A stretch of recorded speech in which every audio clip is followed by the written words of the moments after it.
It's 6 a.m. in the Mile High City. Good morning, Denver, Colorado. You've tuned into the Jeff and Bill Show on 710 KNUS. I'm your co-host, Jeff Hunt, along with Bill Thorpe, bringing you the freshest insights and hottest takes from the right, left, center, crazy, and right from the heart of the Republican National Convention in Milwaukee, Wisconsin.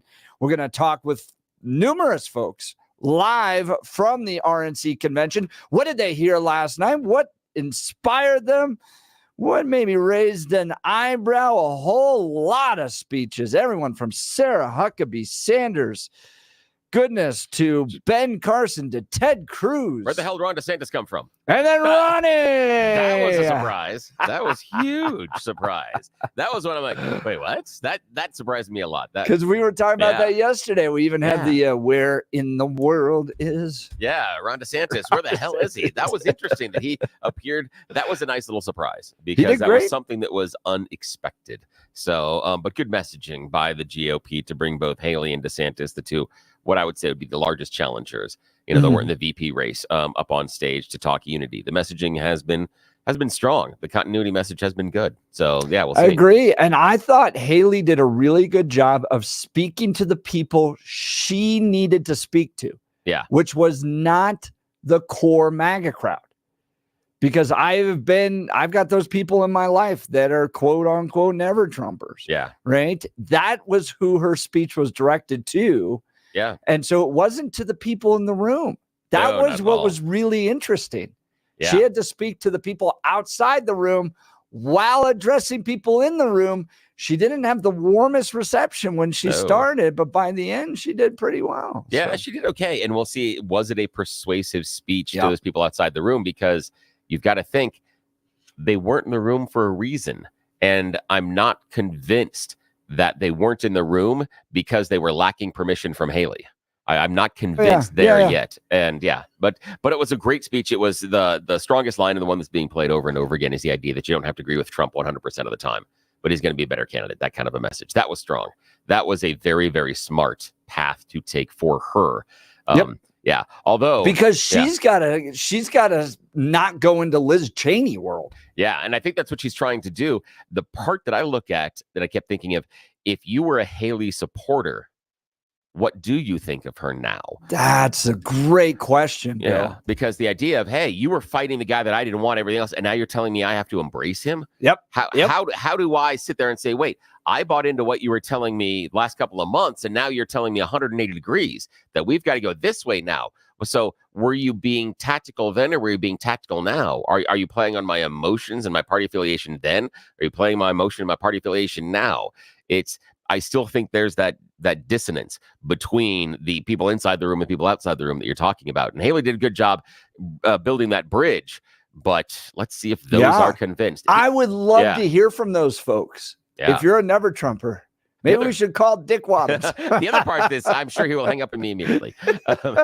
And I will blame you. And that's okay. That's fine. Perfectly fair. And the other part that I think is interesting is, where are those Nikki Haley voters inside of current polls? We've talked about polls a lot. I don't trust the polls. I don't think they're necessarily accurate. I think they're good talking points, but I think there are lots of reasons why they are inaccurate. Are they purposely lying to us? No, but I think there are some scientific ways as far as that. I will tell you this from somebody who's worked in campaigns. Yeah. Okay.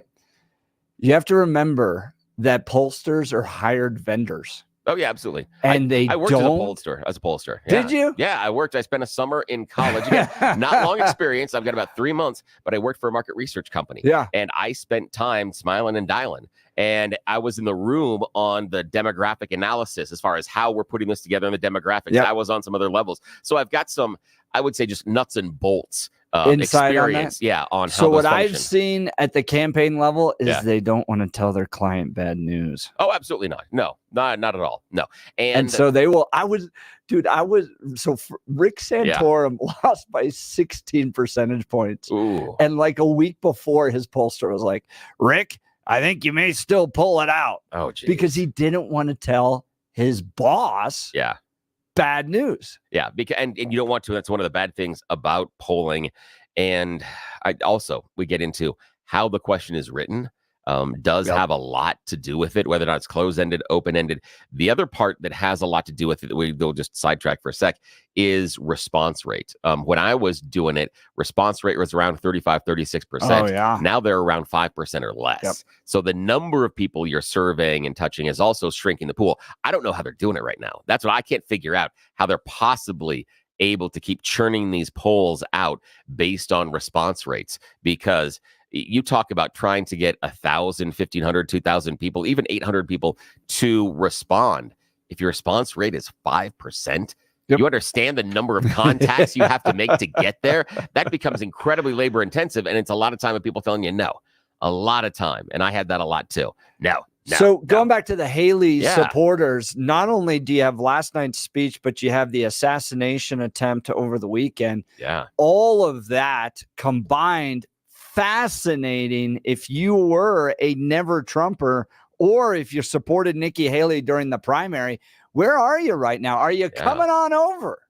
Yeah, are you ready to embrace DJT? Yeah, that's always the thing they talk about with the Democrats, that the Democrats will, they say this. They say Democrats will fall in love and Republicans fall in line. And the idea that Democrats will fall in love with a candidate for a particular reason, but Republicans will eventually come back into the tent, even though they disagree. And but again, I don't think that's necessarily an accurate bromide, because I believe Democrats also do that. I think there are some very principled, very super lib that don't. But I think that vast majority of them, and the reason that I push back on that idea is our current president. Yeah, I was going to say, no one's fallen in love with Joe Biden. Although I think that's why everyone ran after Bernie. I think that explained the Bernie bros, because they fell in love with him. Right. And I think that people on the Republican side also fall in love with it. It's a great idea. But I think this is the push for Republicans to try to get everybody to fall in line. Right now, the Democrats are trying that in their own way, and they're failing. They can't get everybody in line to say, hey, we got to get this old guy across the finish line again. And there's a lot. We even had, the local representative that came on and was calling for him to leave. So it's going to be interesting. That can Haley's message resonate? And I'd love to hear from a former Haley supporter about, do you think that she now made the case that now you're a Trump supporter? Give us a call, 303-696-1971, 303-696-1971. What did you see yesterday, last night on the main stage? Did you like it? Are you inspired? What are you hoping to see tonight? They went after immigration. They went after border security, making America safe again. All of that in light of breaking news yesterday that the U.S. has received intel of an Iranian plot to assassinate Donald Trump. It's getting worse. The bad guys are really going after him. We're going to talk with Hugo Chavez Rey. You know him.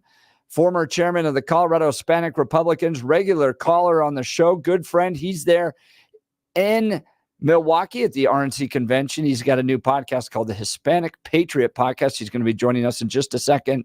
The executive director of Veterans for Trump, Jessie Jane Duff, will be joining us in the 7 o'clock hour. 8 o'clock, we'll be tapping back into the White House news correspondent for Salem Media, Greg Clugston, and Tom Tradup, Vice President of News and Talk Programming for Salem as well, will be joining us in the 9 o'clock hour. So all the RNC coverage you need to know what's going on is going to be right here on 710 KNUS. Stick with us. Let's check in on the news with Blake Olson. Good morning, Blake. Hey, good morning, guys. Good to talk to you and see your smiling faces. 61 and sunny in Denver, expecting highs in the upper 80s. Today, the 7-10 5-day forecast is coming up. Our top story. I'll start by making one thing perfectly clear. Donald Trump has my strong endorsement, period. Nikki Haley took the stage Tuesday. Former President Trump's running mate, J.D. Vance, will headline tonight's speakers on day 3 of the RNC in Milwaukee. The theme today is Make America Strong Once Again.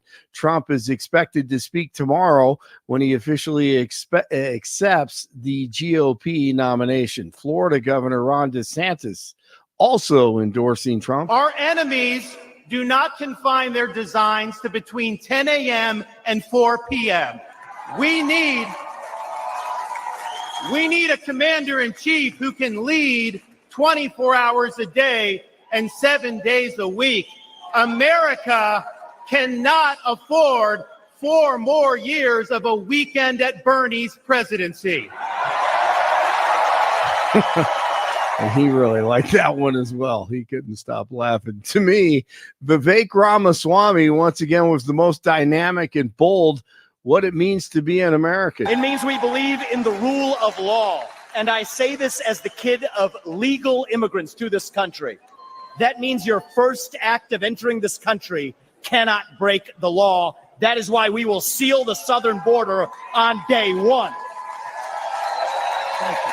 Arizona's Kari Lake on stage and went after the propagandists. I don't mean that. I don't welcome everybody in this meeting. You in this room, the guys up in the fake news, frankly.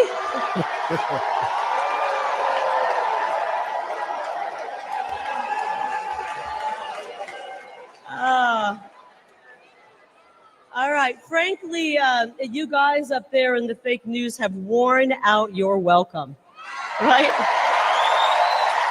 I still think she has a future. I really do. She's Very talented. Yeah, she's so good on camera, man. She came from news media. She was a television anchor, and she is speaking right back to the news media, saying, you guys lie about everything. Yeah, I think she's likable. She's smart. She's bold. She stands strong on her convictions, and I think I thought that was one of the best speeches of the night. So Kari Lake, nice job. The widow of the man who was killed at the rally says she's spoken to the former president. Corey Comparatori was killed, and his wife Helen wrote that Trump was very kind and said he would continue to call her in the days and weeks ahead. Flags were flown at half-staff Tuesday here in Colorado to honor Comparatori. Iran is rejecting U.S. accusations that it was plotting to kill former President Donald Trump, as Jeff just mentioned. But, I mean, let's be honest. They're trying to kill him every day, and that's how they have to approach it. Secret Service Director Kim Cheadle says the buck stops with her, but it really doesn't. She still has her job. And Special Forces sniper Tim Kennedy rips her and the current standards in the Secret Service. Take sex out of that conversation. Like, I don't want to talk about male or female. You're either capable of doing the job or you're not capable of doing the job. You're either strong enough to pick up your principal and move him off the X. You're either large enough to block that person that you're trying to protect, or you're not. You're either trained enough and equipped enough and prepared enough to do the job, or you're not. They're not. The women that were there's not just the one. So as shots are still being fired and you see bodies being flung on top of the former president as he's down on the ground, there is a woman, Secret Service agent, that is hiding behind the president.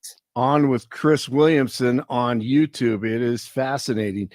President Biden's administration wants to cap rental increases at 5%. Unfortunately, he says $55 instead. Hugh Hewitt had this morning. The idea that corporate-owned housing is able to raise your rent $300-400 a month or something, under what I'm about to announce, they can't raise it more than $55. So the percentage sign he thought was a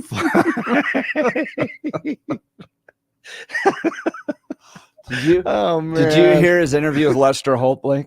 Yes, I did. Listen to this. Okay. What happens if you have another episode like we saw during the debate? What happens if another? Yeah, what happens if you have another performance on that on that level? I don't plan on having another performance on that level. All right. Mr. President, it's always good to talk to you. Good to see you. Thank you for making some time for us. Sometimes come and talk to me about what we should be talking about. All right. Okay, the issues. Always happy to talk. So funny. You know what it reminds me of is like when you go to visit your grandparents and you're like trying to do your best to connect with them, but you just live in different worlds. And then after about 5 minutes, you're like, well, I'm just going to go talk to some other family members. Right. Exactly. It is just incredible. What's incredible is the media actually doing their job.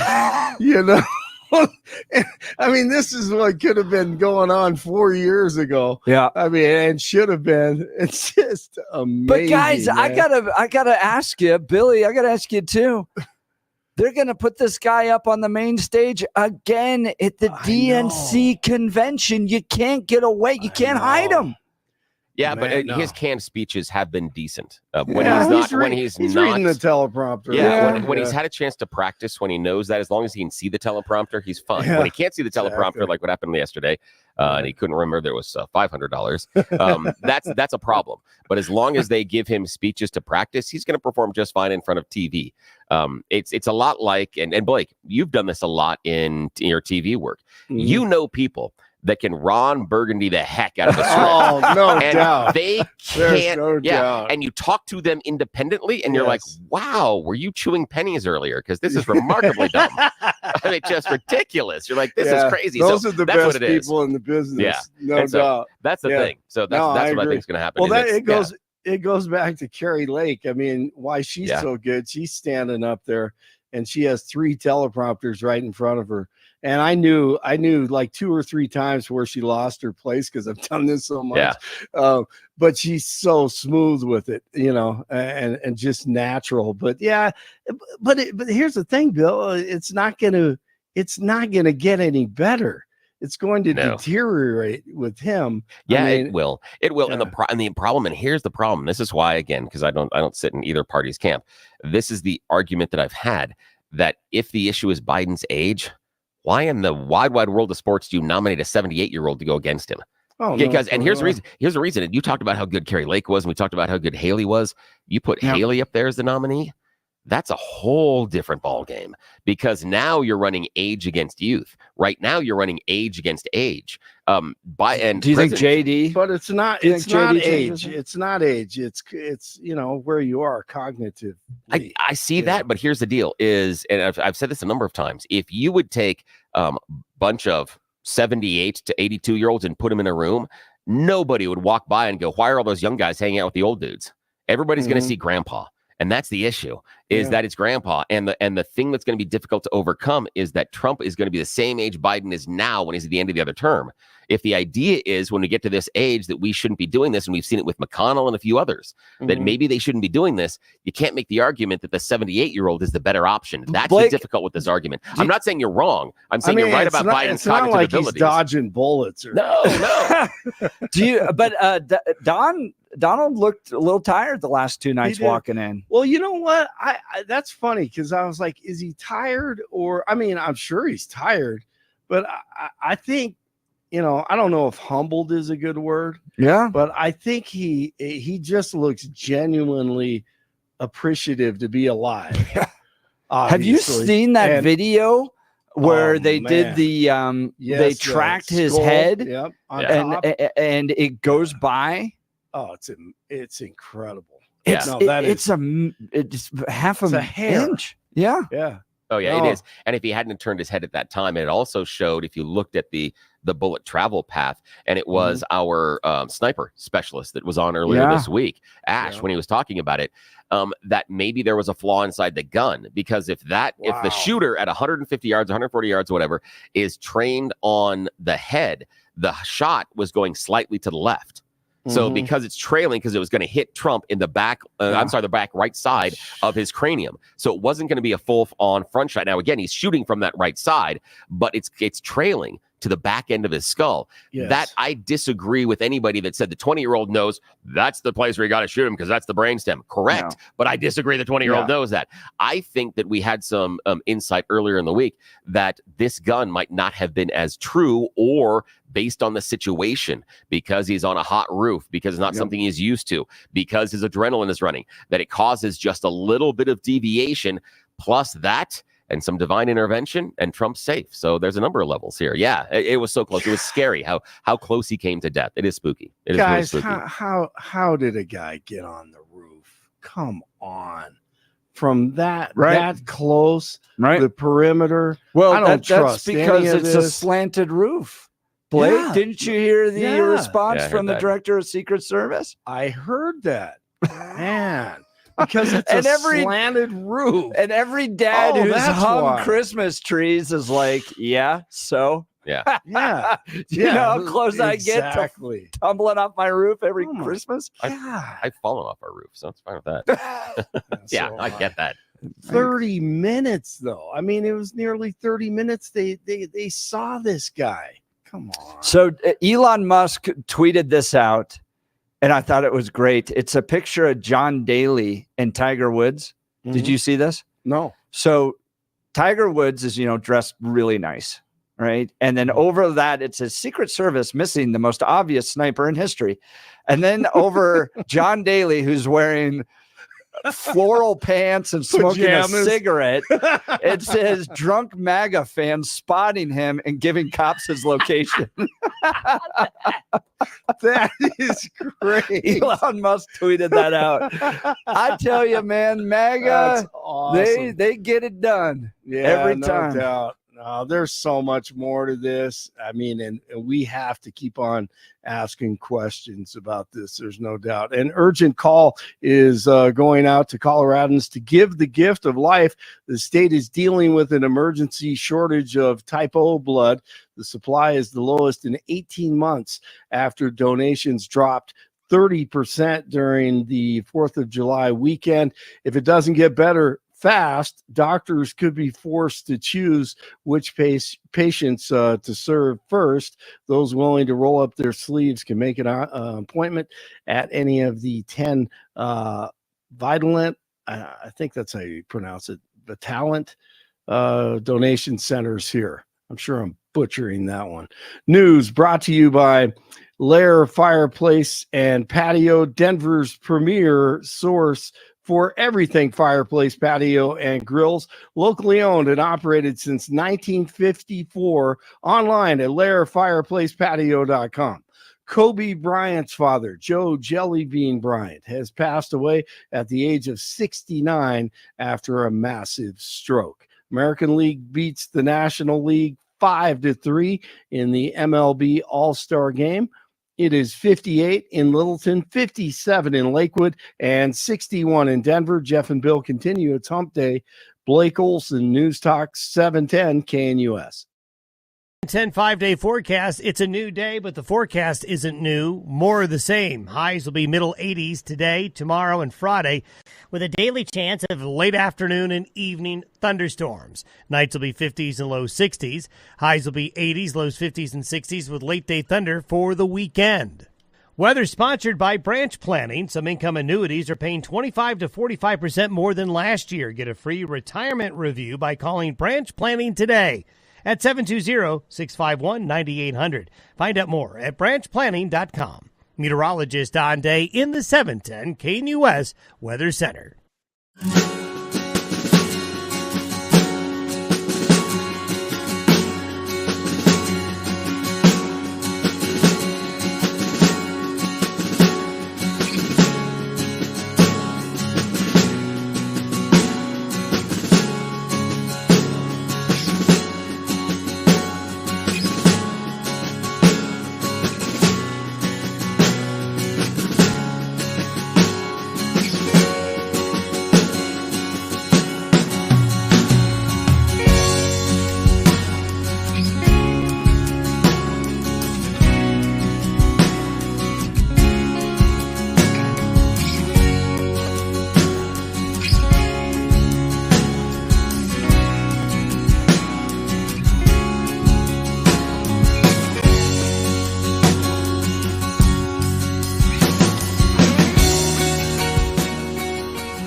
Welcome back to the Jeff and Bill Show. We're bringing you all things RNC convention. By the way, Billy, I got a disclaimer for all the listeners. Ooh. I got zero sleep last night. Oh, no. Why? Because my mind is, I went and watched every speech. I clipped every speech. I put every speech on YouTube and X and I think we've Instagram. Discovered your mistake. And I'm like that little hummingbird, man. I got going. This is like Super Bowl for me. Yeah. It's debates. It's what was said, what wasn't said, who said it, how are they bringing it all together.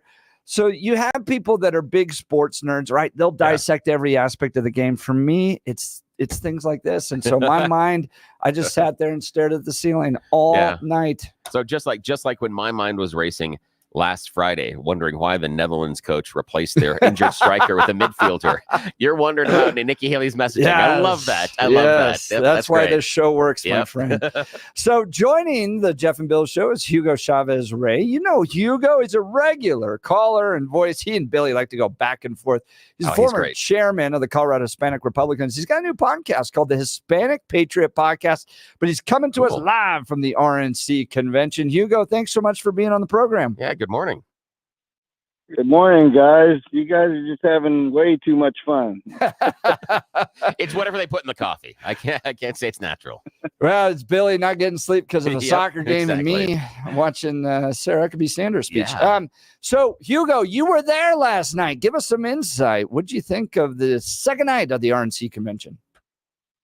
Well, the second night so far is standing out. Primarily because of the lineup of speakers that we had, and notably, of course, Nikki Haley and Ron DeSantis both being there after reports previously that they weren't going to be there. And I have a feeling that Saturday changed a lot of things, and I think it was reflective. And I can see by talking to people.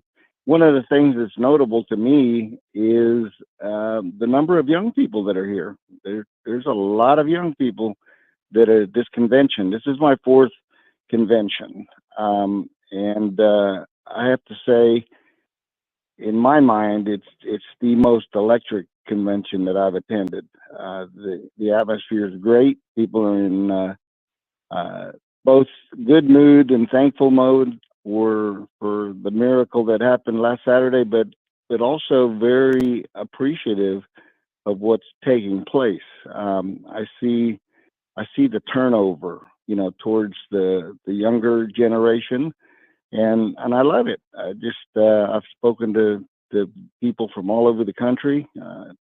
Yesterday we had a great afternoon walking through Media Row. Got to meet some interesting folks in Media Row, and even saw Rudy Giuliani getting ready to do his show over there.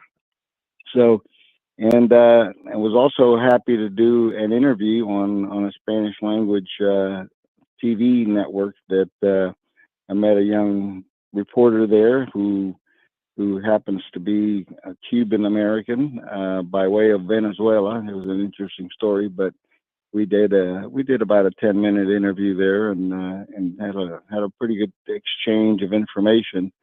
And I have to say, most of the people that are here are fairly like-minded. Now, we did have, of course, our contention with the national media. Not last night, but the night before, I was sitting right below the CNN booth, and Jake Tapper was there, and Chris Wallace, and Dana Bash, and every now and then we'd turn around and look at them, and they were looking down. Most of the time, they had their back to the convention because I don't think they wanted to hear too much of what was being said or done. But they gotta shoot the convention stage from the back. They've got to have their backs to it because that's the background. No, otherwise, I know that. Otherwise, we're looking at the back of the back of the house. I'm talking about when they weren't filming. They were. Tapper was on his phone, and in Pacific, what I saw was anytime there was anything related to patriotism and or prayer, they were totally disinterested. So, but we had fun with them. You know, we kind of razzed them a little bit and gave them the business, so to speak. But it's a great convention. Lots to do. Yesterday our delegation was invited to go to the Western States Barbecue at the Harley Davidson Museum, and that was a lot of fun. Great food spread, which was the highlight of the day. But then Don Jr. was there to speak to the group, and just in general, talking to folks from Oklahoma and Connecticut and Washington State and different parts of the country, and you get a perspective of what's taking place in their states. Now, Hugo Chavez Rey, host of the Hispanic Patriot Podcast, joining Jeff and Bill live. We appreciate your time. You're live in Milwaukee at the Republican National Convention. I want to talk to you a little bit about both Haley and Ron DeSantis.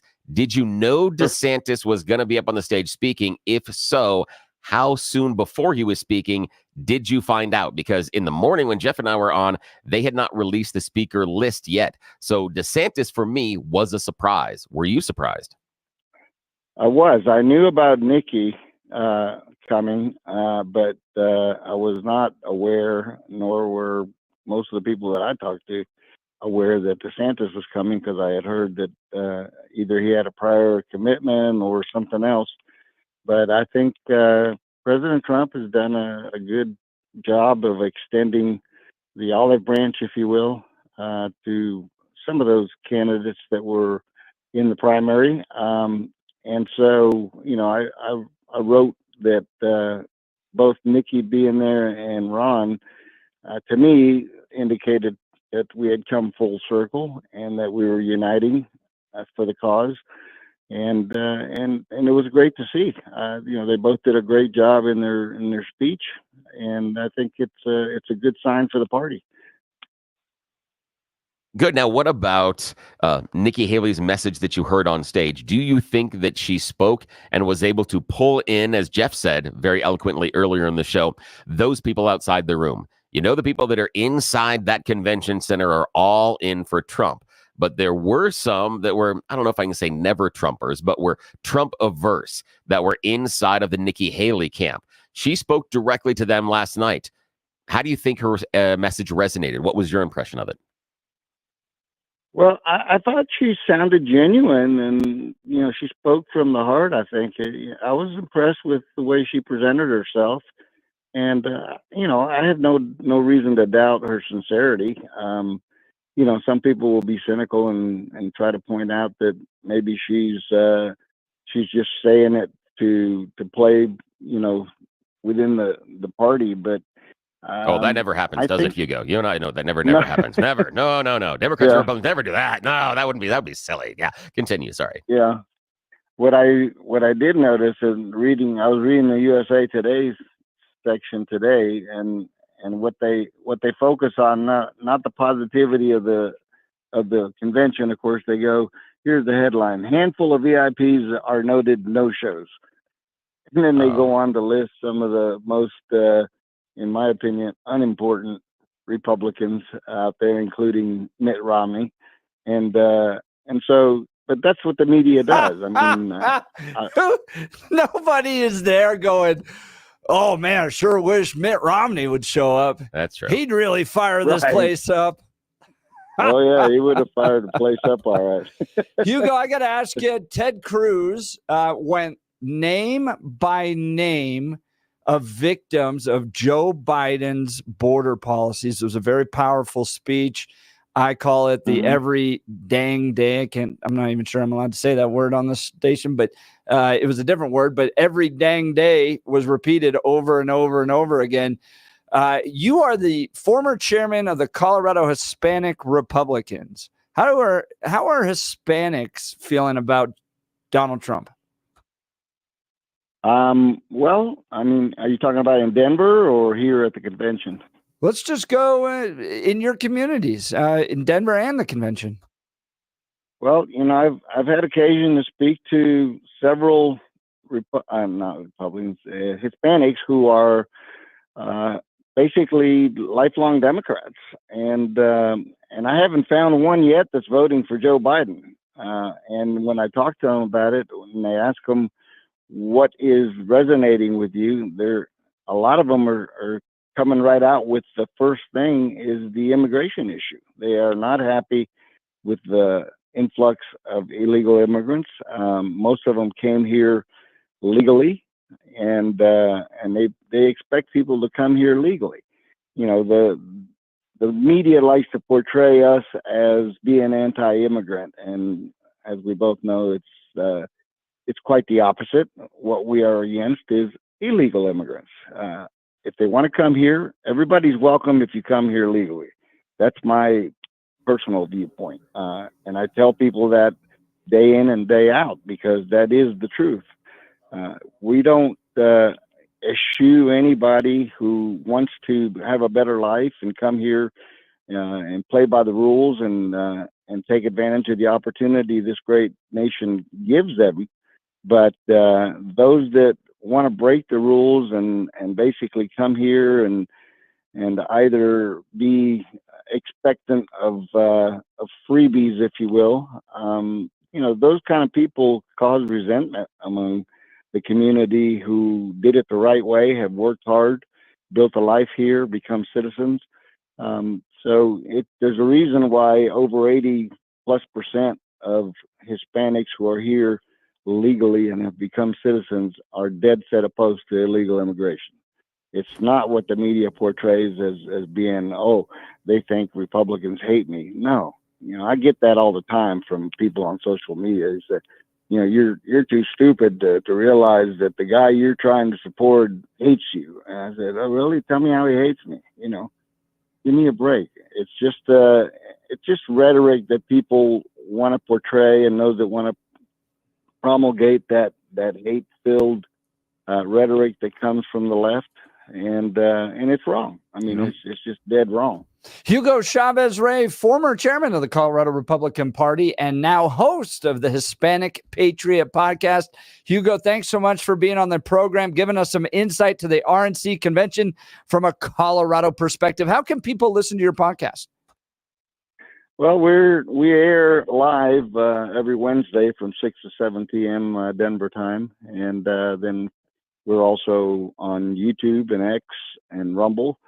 And of course, they can go to our website at www.hispanicpatriot.com and watch previous episodes. And you know, we're encouraging participation because this is not just for Hispanics; it's for all conservatives that want to talk about the issues, the real issues, and basically try to attract that segment of the population that, in my opinion, is and could be the savior for the Republican Party in Colorado. That's right. right. We do that, I see it as a big change coming down the road here. That's right. Hugo Chavez Rey, the Hispanic Patriot Podcast. Thanks so much for being on the Jeff and Bill Show. We'll continue. I want to talk to you first, though, about Dan Caplis and my good friend, Dan Caplis with Dan Caplis Law. Dan, I've known for well over a decade. He's pro-life. He's pro-family. He's pro-America. He suggests you should choose a lawyer who shares your values because who you choose to represent you in an injury case says a lot about you to everyone involved in the case. He's the son of a police officer, a former seminarian who has dedicated the last 40 years of his life to helping people who are hurt in serious motor vehicle crashes. But more than that, Dan is a titan in the courtroom. He's the only lawyer in Colorado history to win 5 straight multi-million-dollar verdicts in Colorado crash cases, and he's also believed to have won the largest truck crash verdict in Colorado history.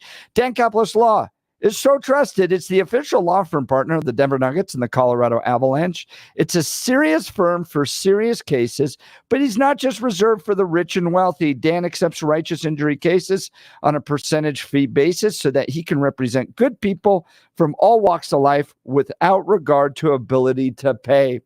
Dan would be my first call, and he needs to be yours as well. If you're hurt, 303-770-5551. 303-770-5551 or hit dancapluslaw.com. That's Dan, CAPLISLAW.com. lislaw.com. We'll continue with all coverage from the Republican National Convention. You're listening to The Jeff and Bill Show. News Talk 710 KNUS. At this hour in Rome, I'm Giles Gibson, and here are the top stories we're following. The Republican National Convention continues today in Milwaukee, Wisconsin. Haley Bianco has more on what to expect. It's day 3 of the RNC, and today's big speaker will be Senator J.D. Vance of Ohio, who just 2 days ago was named Donald Trump's vice presidential candidate. Trump officials believe Vance could boost the ticket in western Pennsylvania, which neighbors his home state of Ohio. The 39-year-old was a fierce Trump critic in 2016, but he has since become one of the former president's biggest defenders. Trump is due to formally accept the Republican Party's nomination in a primetime speech on Thursday. Reporting in New York, I'm Haley Bianco, Salem News Channel. The Secret Service is now being investigated by a government watchdog over security at the campaign rally where former President Donald Trump was shot at. The Inspector General of the U.S. Department of Homeland Security will look at how a gunman was able to access a roof just 150 yards from the event stage. One attendee of the rally was killed and the suspect was also shot dead by law enforcement. The Secret Service has launched its own internal review, but Director Kimberly Cheetle has said she won't resign. And that's what you need to know at this hour. I'm Giles Gibson in Rome on Salem News Channel.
Welcome back to the Jeff and Bill Show. Getting some great text messages here. 8422. Trump is humble. I think that he has done a lot of soul searching the past few days. I think we'll find that he's going to take it to the next level now. You can almost see it in his demeanor.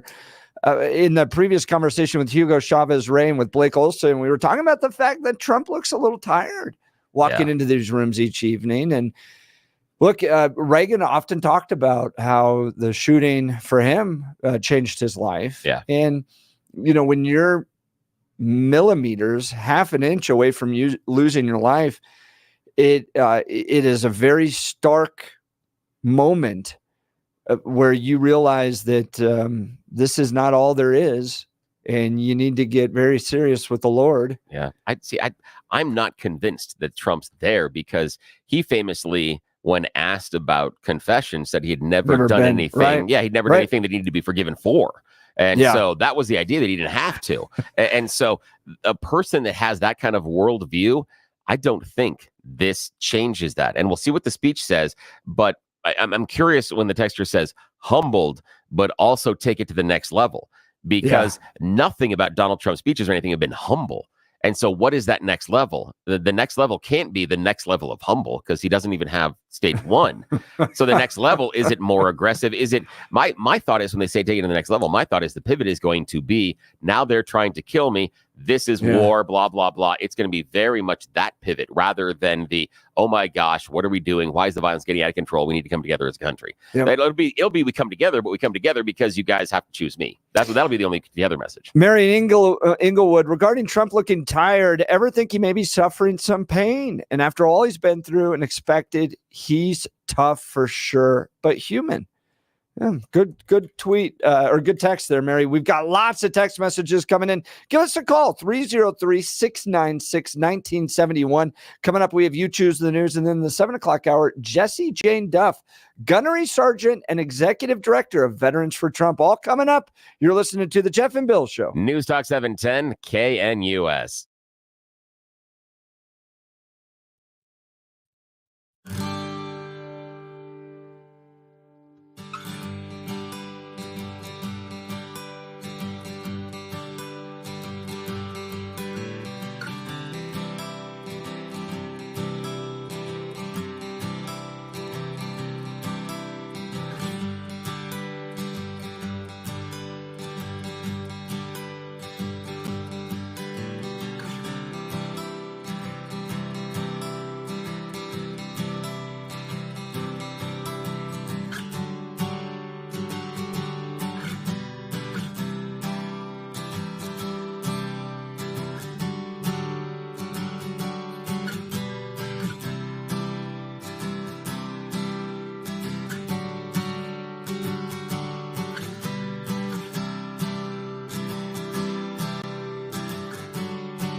Welcome back to the Jeff and Bill Show. Let's go to Ron in Greeley. Ron, you're on the program. Good morning. Morning, boys. Hey, how's things going? You know what, Billy, when you were talking as far as Trump not confessing, I've done nothing wrong. Brother, I'm honestly thinking that any time you have such a life-changing event happen to you, come on. I mean, let's look at the life of him. He's never had anything like this happen. And it will change you. I'm only too sure. I couldn't believe the way it made me feel. I got all emotional. I mean, I almost broke down. I know I would have if he was assassinated. But this is an event almost as shocking as 9/11. The feeling, the pit in my stomach, the sickness, it changes somebody. Well, and I get that, Ron, but here's the thing is, I have been saying this behind the scenes for about 12 months, that someone's going to take a shot at one of these candidates because of where we're headed. I said it on the air with George Brockler when he was here. This, to me, isn't as shocking as a 9/11. This is exactly where we're going. And I'm curious about why you feel it would humble Donald Trump, because nothing in his life previously, none of the challenges he's faced, none of that has humbled him. You look at the idea of him going against Joe Biden, that didn't humble him when he lost that election. In fact, that wasn't life-threatening. Oh, I know, but in fact, it reinvigorated him. And I'm not certain that this will humble him in any way, shape, or form. I think this is going to galvanize him more towards that. Got to fight, got to take out the bad guys. That's where I think he's going to go, just based on what we've seen with him previously. I can't imagine him being more humbled and more conciliatory. I can't see him wanting to bridge any gaps and saying we need to come together and understand. He only wants you to understand if you agree with him. I just can't see it. Okay, so if he does, then you're going. Oh, then I'm wrong. Absolutely. Yeah, I'll absolutely say I'm wrong. Right. I'm surprised. Yeah, I will be the first person on the air saying, wow, that was great. I'm glad I heard that from him. Not what I expected. I'm just saying what I expected. I'm not saying what is true at this point in life. I'm saying this is what I expect. Well, you know what? As when you're saying, as far as the attempt is coming, Alex Jones, take him, love him, hate him, whatever. Times what he says, you have to give it some thought. Whether you want to put a lot into it or not is your choice. However, he's saying right now it's not over. And you saw that from Iran. Ron, we're just out of time. I will tell you this. I've met with Donald Trump personally twice behind the scenes. I found him to be very humble. All right, when we come back, 7 o'clock hour, the Executive Director of Veterans for Trump. You're listening to the Jeff and Bill Show. News Talk 710, KNUS.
7 a.m. in the Mile High City. Good morning, Denver, Colorado. You've tuned into the Jeff and Bill Show on 710 KNUS. I'm your host, Jeff Hunt, along with Billy Thorpe, the Honorable Billy Thorpe, bringing you freshest insights and hottest takes from the right, left, center, and crazy, and right in the middle of the RNC convention in Milwaukee, Wisconsin. It's a beautiful day in the greatest country in history. We're gearing up for a whole nother hour of engaging discussions, critical analysis, most importantly, your calls and texts, because this is where Denver's voice is heard loud and clear.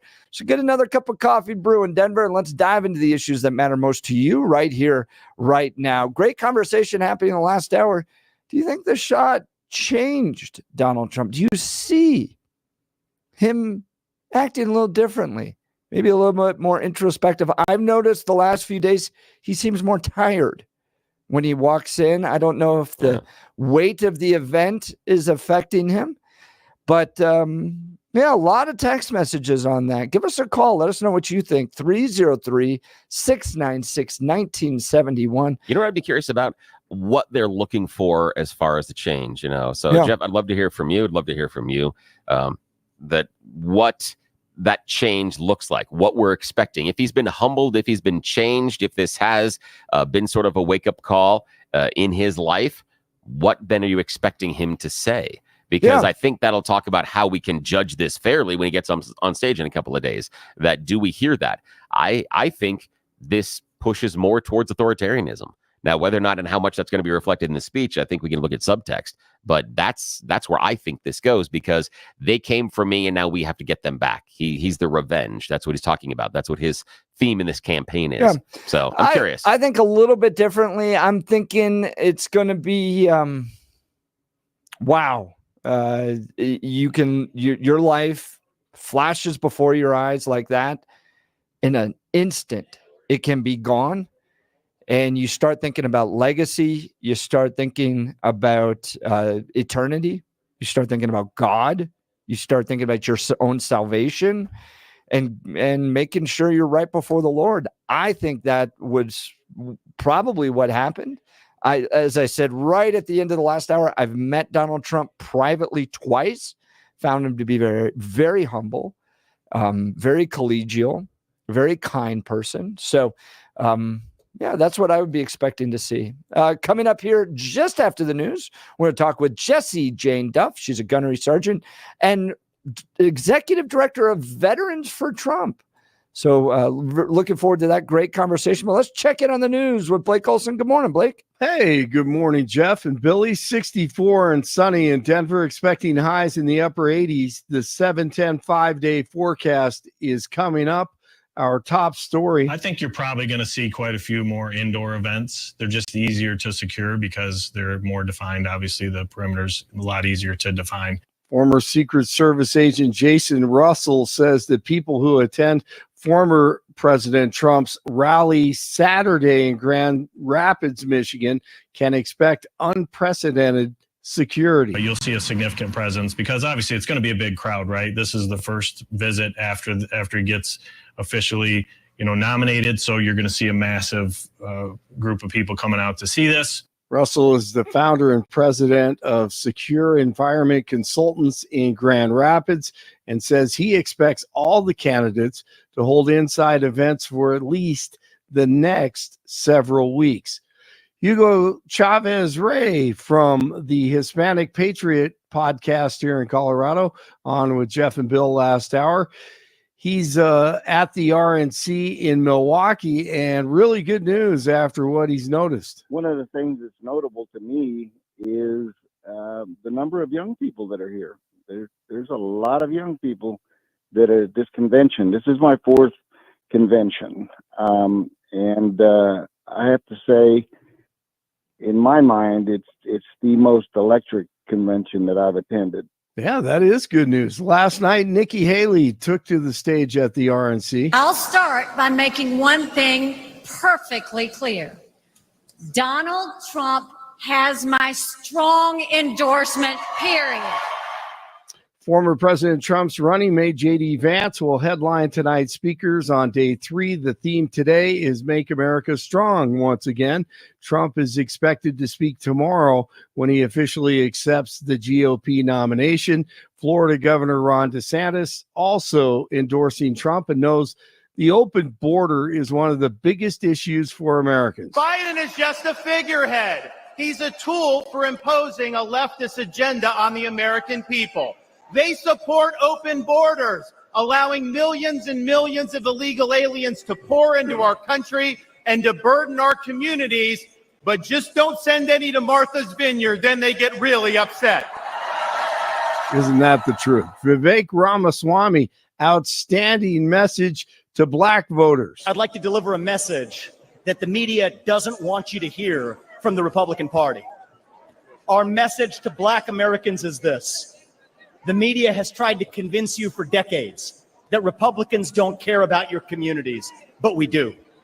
We want for you what we want for every American. Safe neighborhoods, clean streets, good jobs, a better life for your children, and a justice system that treats everyone equally, regardless of your skin color and regardless of your political beliefs. The widow of the man who was killed at the rally says she has spoken to the former president. Corey Comparatori was killed, and his wife, Helen, wrote that Trump was very kind and said that he would continue to call her in the days and weeks ahead. Flags were flown here in Colorado at half-staff Tuesday in honor of Comparatori. Iran is rejecting U.S. accusations that it was plotting to kill former President Trump. Truth is, they're looking to kill him every day. Secret Service Director Kim Cheadle says the buck stops with her. So quit. She still has her job. And Special Forces sniper Tim Kennedy unloads on her and the current Secret Service. 10 seconds later, you see all 3 of these guys with their guns pointed out into the crowd. Guess where that girl is? That girl right there? She's hiding behind the stage. And these guys, dude, they're up, guns in the high ready. They're on their optics, and they were also positioning themselves to prepare for an exfil. And while they're doing that, there's a Secret Service agent hiding behind her principal, and there's another Secret Service agent that's hiding at the base of the stage. Fired. They're fired. Department of Homeland Security, Mayorkas, you're fired. Department of Secret Service, what's her name? Kimberly, you're fired. Don't hold your breath. On with Chris Williamson on YouTube. President Biden telling, or that is yelling, stories again. We're going to speak about violence. We're going to speak about guns. More children in America die of a gunshot wound than any other reason. That's stunning, and that is sick. Not true. More kids, unfortunately, die in automobile accidents. Lakewood police investigating a deadly hit and run. It happened Tuesday night near West 14th and Carr Street, where 41-year-old Donald Jones was hit by a car. The car sped away from the scene, and Jones later died of his injuries at the hospital. Police have released surveillance camera images of the car, which show a gold or silver Chevy Impala. Anyone with information, please contact the Lakewood Police Department. American League beats the National League 5-3 in the MLB All-Star Game. Rockies return to action on Friday at Coors Field. 59 in Castle Rock, 60 in Boulder, and 64 in Denver. Jeff and Bill continue. It's Hump Day Wednesday. Blake Olson, News Talk 710 KNUS. 10 5-day forecast. It's a new day, but the forecast isn't new. More of the same. Highs will be middle 80s today, tomorrow, and Friday, with a daily chance of late afternoon and evening thunderstorms. Nights will be 50s and low 60s. Highs will be 80s, lows 50s and 60s, with late day thunder for the weekend. Weather sponsored by Branch Planning. Some income annuities are paying 25 to 45% more than last year. Get a free retirement review by calling Branch Planning today at 720-651-9800. Find out more at branchplanning.com. Meteorologist Don Day in the 710 KNUS Weather Center.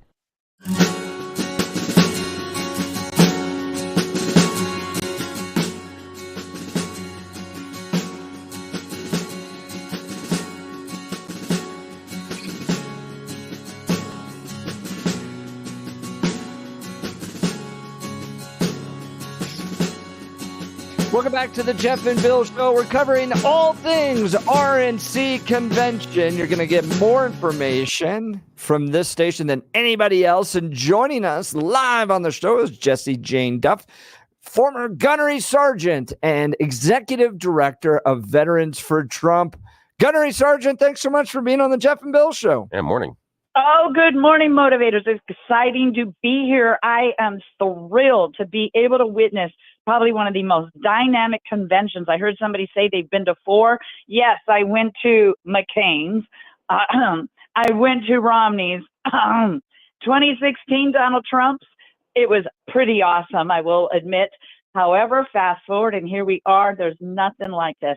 To see him come out, to see him sit and listen to the speakers, to give the forgotten man and woman that has come out to speak on the tragedies of their communities, the gang violence, the drug overdoses, the cartels that have impacted their communities, and to see him acknowledge and look them in the eye and let them know, I am coming. We will fix this. It's like a euphoria in the room. You can't contain yourself. It's so exciting. You know, you're exactly right. I was at the 2008 convention, and really the only thing that was exciting that came out of that was Sarah Palin. I was in the room. There wasn't a lot of energy outside of Sarah Palin, and there's a lot of emotion because that was when the party began its shift towards Tea Party and then eventually Make America First. Or Make America Great Again, America First policies.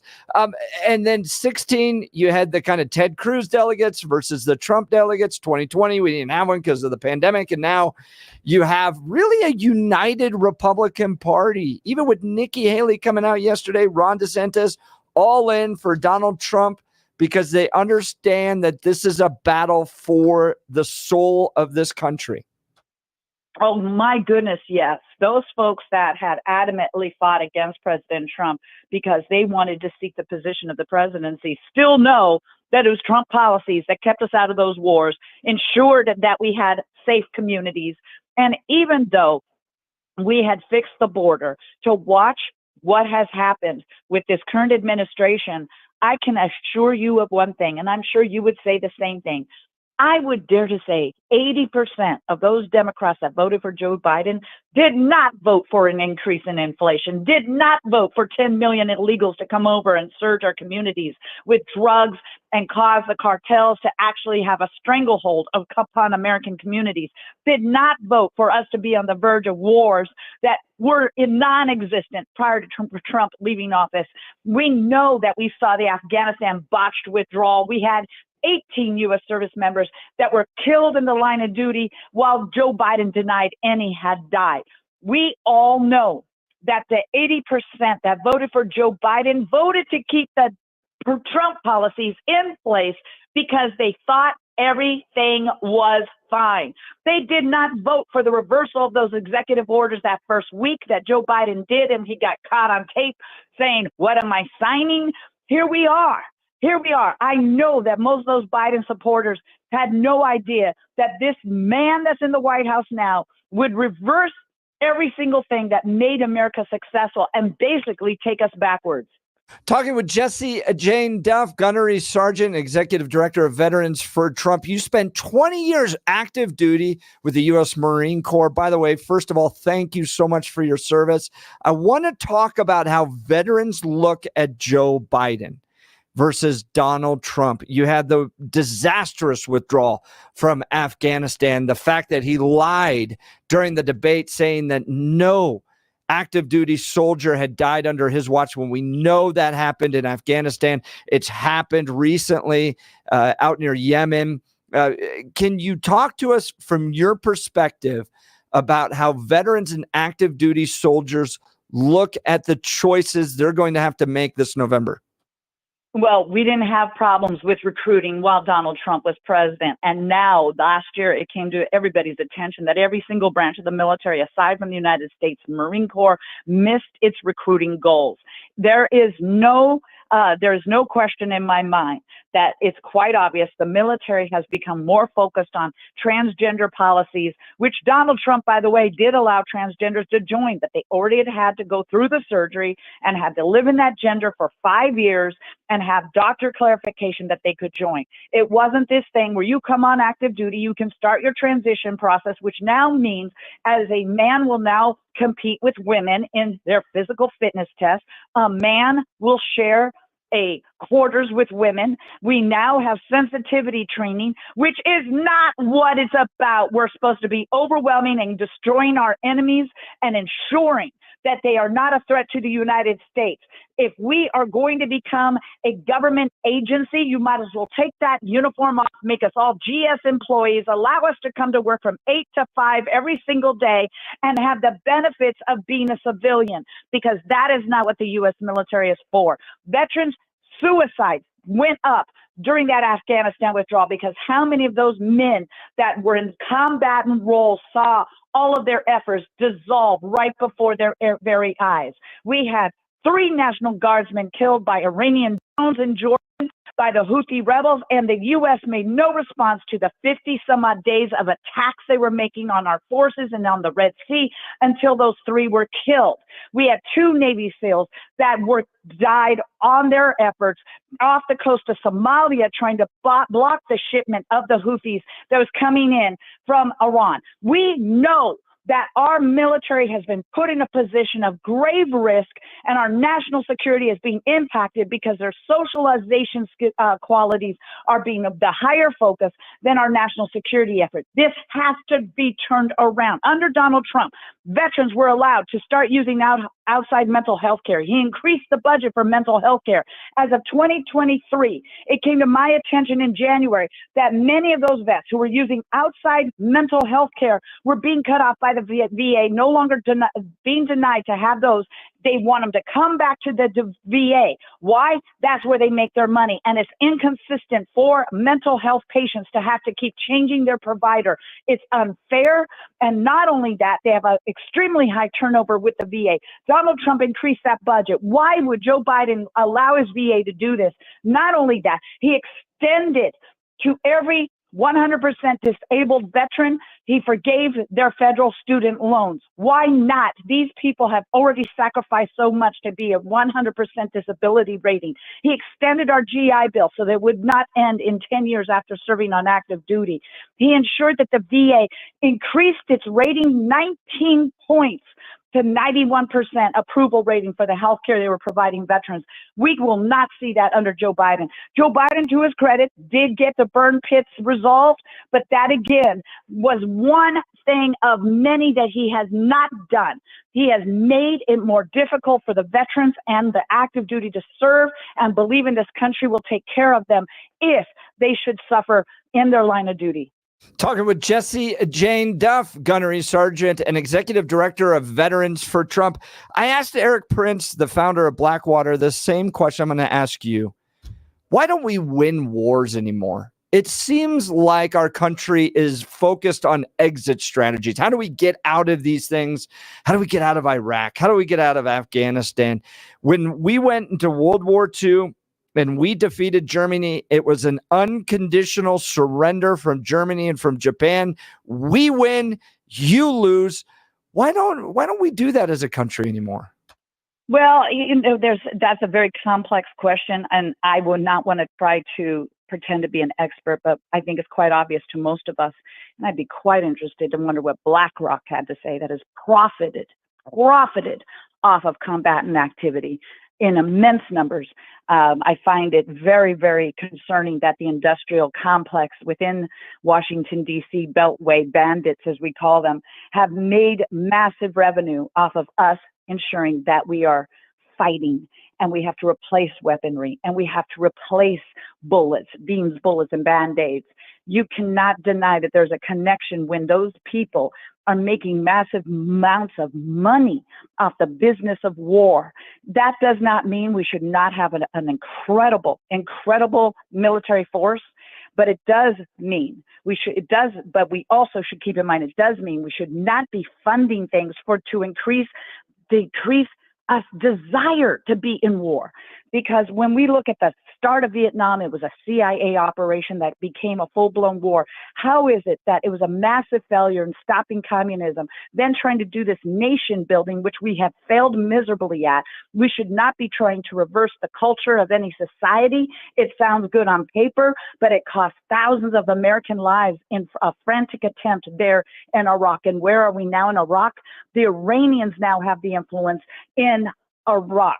We also look at what happened in Afghanistan. Look at the Taliban just resurged and was able to take control. You cannot teach what we have so sacred here, a republic, not a democracy, but a republic, which means that the minority has a voice. That's why every state has a vote in the Senate, because Montana will be equal to New York or equal to California, because they cannot control the one nation under God with just a mass population, as the liberals like to say, because they know they can sweep elections with the New York City and the Los Angeles and the Chicago population. So why? The only reliable answer is a lack of accountability, a lack of understanding that we want to make our mission effective and efficient and not sustain combat and activity to have it as what is your identity of a win? Till you've crushed them all, till you've killed them all, you may never defeat your evil empires that are out there, but you can sure as hell push them back far enough that they will not mess with the United States or our allies ever again. You can put enough of a hard punch into their face. But if it takes you 20 years to do that, you're doing something wrong. Obama pulled us out, then had to put us back in. Remember that? Then we saw ISIS surge. And it was not until Donald Trump got into the White House, he asked his commanders, why is it we haven't gotten rid of these ragtag villains? And he was told, we've had to request to fire upon the enemy. He let them loose. We crushed ISIS. He had al-Baghdadi, the founder and the leader, eliminated. He went on to kill the Iranian death man, Soleimani, who had killed over 600. He had killed 603 U.S. service members since 2003 with his explosive devices. And when you see these vets without a leg or an arm or an eye, it's probably from an IED that was underground by Soleimani's evil. And we took him out. We have to be swift. We have to be deadly. We have to be threatening. You won't get rid of the Taliban, but you can tell them don't touch a hair on an American's head like Donald Trump did. 18 months prior to him leaving office, not a single American hair was touched because Donald Trump told them, I have the photo of your house and I will eliminate you if you touch one more American. And that is how you win. That is powerful. Jessie Jane Duff, Gunnery Sergeant, Executive Director of Veterans for Trump. We're getting so many text messages. They love hearing from you. What do you hope to see from Donald Trump's leadership in his second term? Well, first of all, and many people can say this openly, that he trusted people that many of us trusted. I never expected General Mattis. I never expected General Kelly, two great Marine generals, but they should have just stayed in their lane as Marine generals. Because once you become a Pentagon politician, your focus changes. You forget the love of your country and you look at lining your pockets. You get garnered up on that authority that you were so granted serving your country that now you don't understand. He is your commander in chief. 3 generals that failed me. General McMaster, who was his National Security Council, General Kelly, and General Mattis.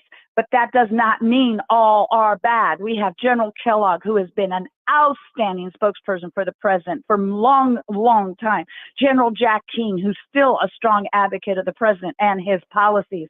We have many, many people that Donald Trump now knows who can understand what his vision is for this country, and will join his team. And we will not see all of the Keystone Cop type of thing, because he was an outsider and he had to figure out who was right and who was wrong. He wasn't bringing in the establishment like many people wanted him to do. This round, we can all just stand by. He'll have 2 years.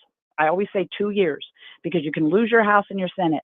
We win in 2024. We got 2 years to get everything straight, put in policies that the Democrats cannot touch, cannot reverse, not at least in the short term. And we plow ahead, and then we win 2028. And we already know that J.D. Vance is the man that can take that realm. He can take that flag. And we know that our country can sustain itself. We'll never eliminate all evil. I always remember what Jesus said, the poor will always be among you. Well, so will evil. So will be the deadbeats. So will be Democrats, the Hamas Democrats. All of them will be there. But they have to understand that they cannot degrade our country further. We will not allow it. If you don't like our country, go back to the one that you decide you want to support. You want to protest for another country, then go live there, because this is not the American way. We support our police, we support our military, we support freedom, we support security, we support financial security. We need safe streets, we need safe havens for our children to go to school without being told they're a boy or a girl and not the parents being informed. We all understand how to get back to where we need to be.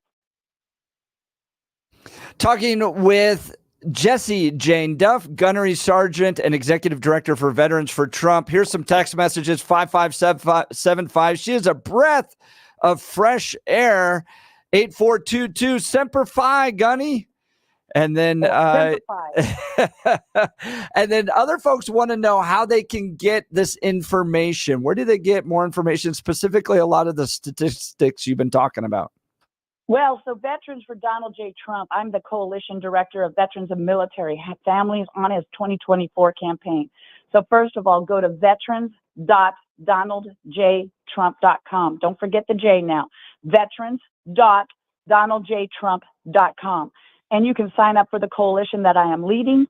You will be able to see the information about what he has accomplished for veterans, how he ensured that they had the VA healthcare that they needed, ensured that we were funded, eliminating the terrorists that I just mentioned by name, al-Baghdadi and Soleimani, who had killed so many of our forces and our allies. But not only that, if you want to volunteer, a lot of people will tell me they want to volunteer. You want to volunteer, I'm going to give you the way to sign up to volunteer for this campaign. You sign up at Trump Force, F-O-R-C-E, 47, the number's 47.com.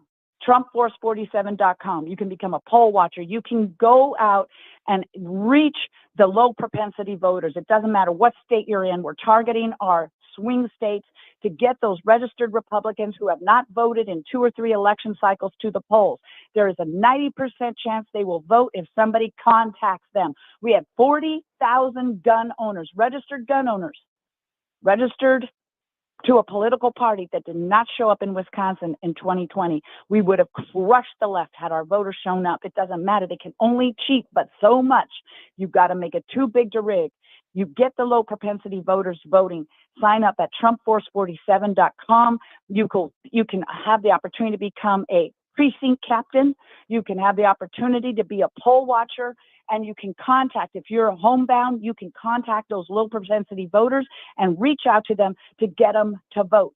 And this is something everybody can participate. We need a lot of volunteers to do a few things instead of a few volunteers doing a lot of things.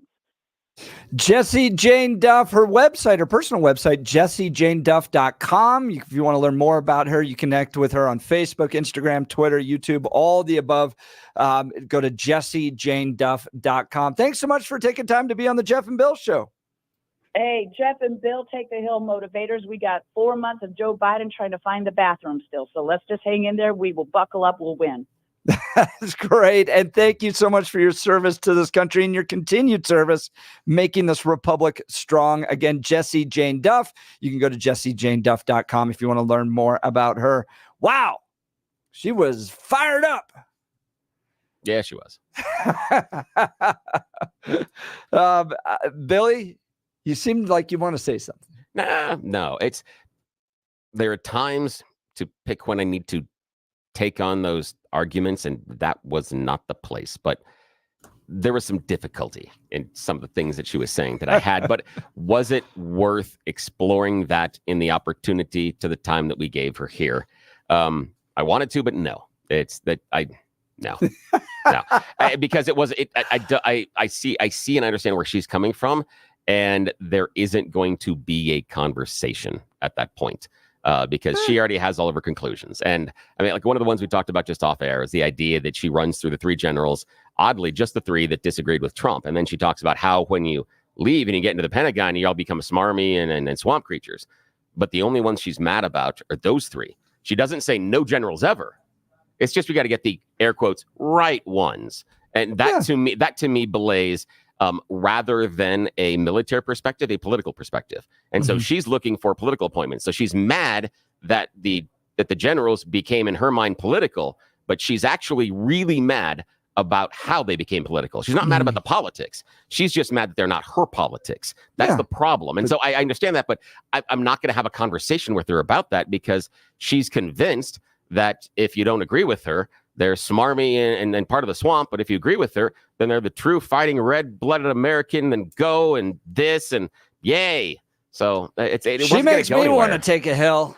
I'll run through a brick wall for that. She's fired up. Yeah, her motivation's fantastic. Speaking's great, but yeah, some of it, But again, there wasn't going to be any conversation there. Was why I deferred. I don't know. We'll see next time. Well, I'd love to have her back. Jessie Jane Duff, Gunnery Sergeant and Executive Director for Veterans for Trump. I hope she'll come back and we'll get to have that conversation. I'd like to see you two go at it. That'd be fun. All right, want to talk to you all about Dr. Mike and Rocky Mountain Dental Group. Look, I was born with a genetic issue that makes my teeth not so good, which means I've had a lot of work done there. And believe me, finding a good dentist makes all the difference. I'd like to talk to you about Dr. Mike and the Rocky Mountain Dental Group. He helps people like you and me look and feel amazing by providing the best dental care available. See for yourself all the 5-star reviews at RockyMountainDentalGroup.com. Here's one. I've been going there for over 20 years. Dr. Mike and his entire staff are outstanding. I like the fact that the same person always cleans my teeth. That matters to me too. If you need an awesome dentist, Dr. Mike is your guy. If your gums are receding, it's critical to address this issue promptly. Dr. Mike is a top-tier expert in the Chow pinhole surgical technique. This method requires no cutting, no sutures, and virtually no downtime. The procedure involves making a small hole in the tissue and gently repositioning the gums. Schedule a free consultation with Dr. Mike to discover all the benefits of this revolutionary procedure. Call 303-233-1335 or visit RockyMountainDentalGroup.com. That's 303-233-1335, RockyMountainDentalGroup.com to book your free consultation. Give us a call. Join the conversation, 303-696-1971, or text us on the 710 KNUS app. You're listening to The Jeff and Bill Show. News Talk 710 KNUS. At this hour in Rome, I'm Giles Gibson, and here are the top stories we're following. Senator Robert Menendez has been convicted on all 16 counts in his corruption trial. Prosecutors said Menendez took bribes from businessmen with strong ties to Egypt to divert U.S. aid to companies in the country. Federal agents discovered gold bars and hundreds of thousands of dollars in cash at the senator's home in New Jersey. While Menendez says he'll appeal, senior Democrats are calling on him to resign from Congress. China and Russia are holding military exercises in the South China Sea with live ammunition. That's according to state media from the two close allies. Laura Westbrook has more from Hong Kong. China's state-run Global Times newspaper reported the high-level military cooperation showed China and Russia had strengthened bilateral ties. State media said that crews from both China and Russia's navies would take part in joint air defense and anti-submarine drills. Both countries would also deploy at least 3 ships each to take part in the exercises, and the ships reportedly set off from a naval port in the city of Zhanjiang. That's a city in China's southern Guangdong province. And that's what you need to know at this hour. I'm Giles Gibson in Rome on Salem News Channel.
Welcome back to the Jeff and Bill Show. Let's go to the phone lines. Brian, Colorado, you're on the program. Good morning, Brian.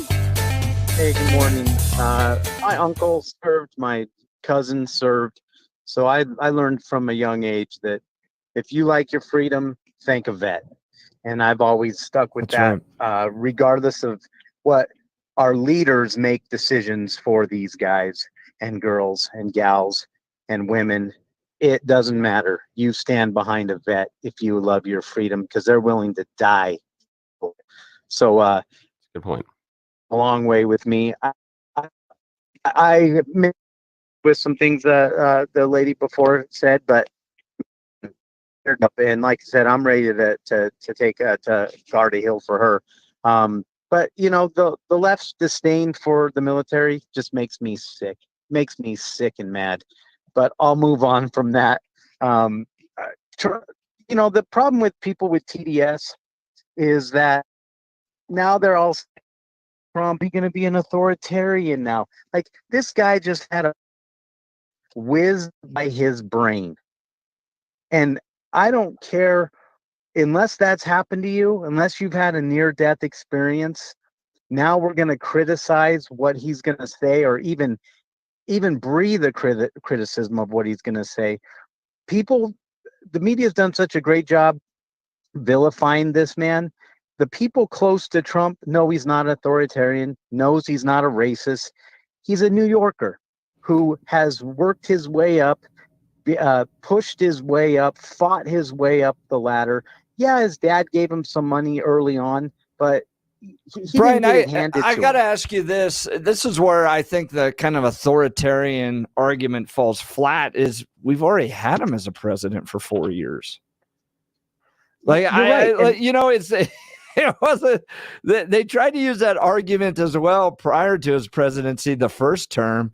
I don't think anyone's lives were forced. No one's forced into a gulag because he became the president of the United States. So I know the left's going to try to push that again, but I don't see it as that effective. Life was pretty good under Trump. It's like he's going to go out there on Thursday and the whole world's going to be watching. And yeah, has he changed his speech? Yeah, because his life's been changed. But talking about, how about just enforcing the rule of law fairly?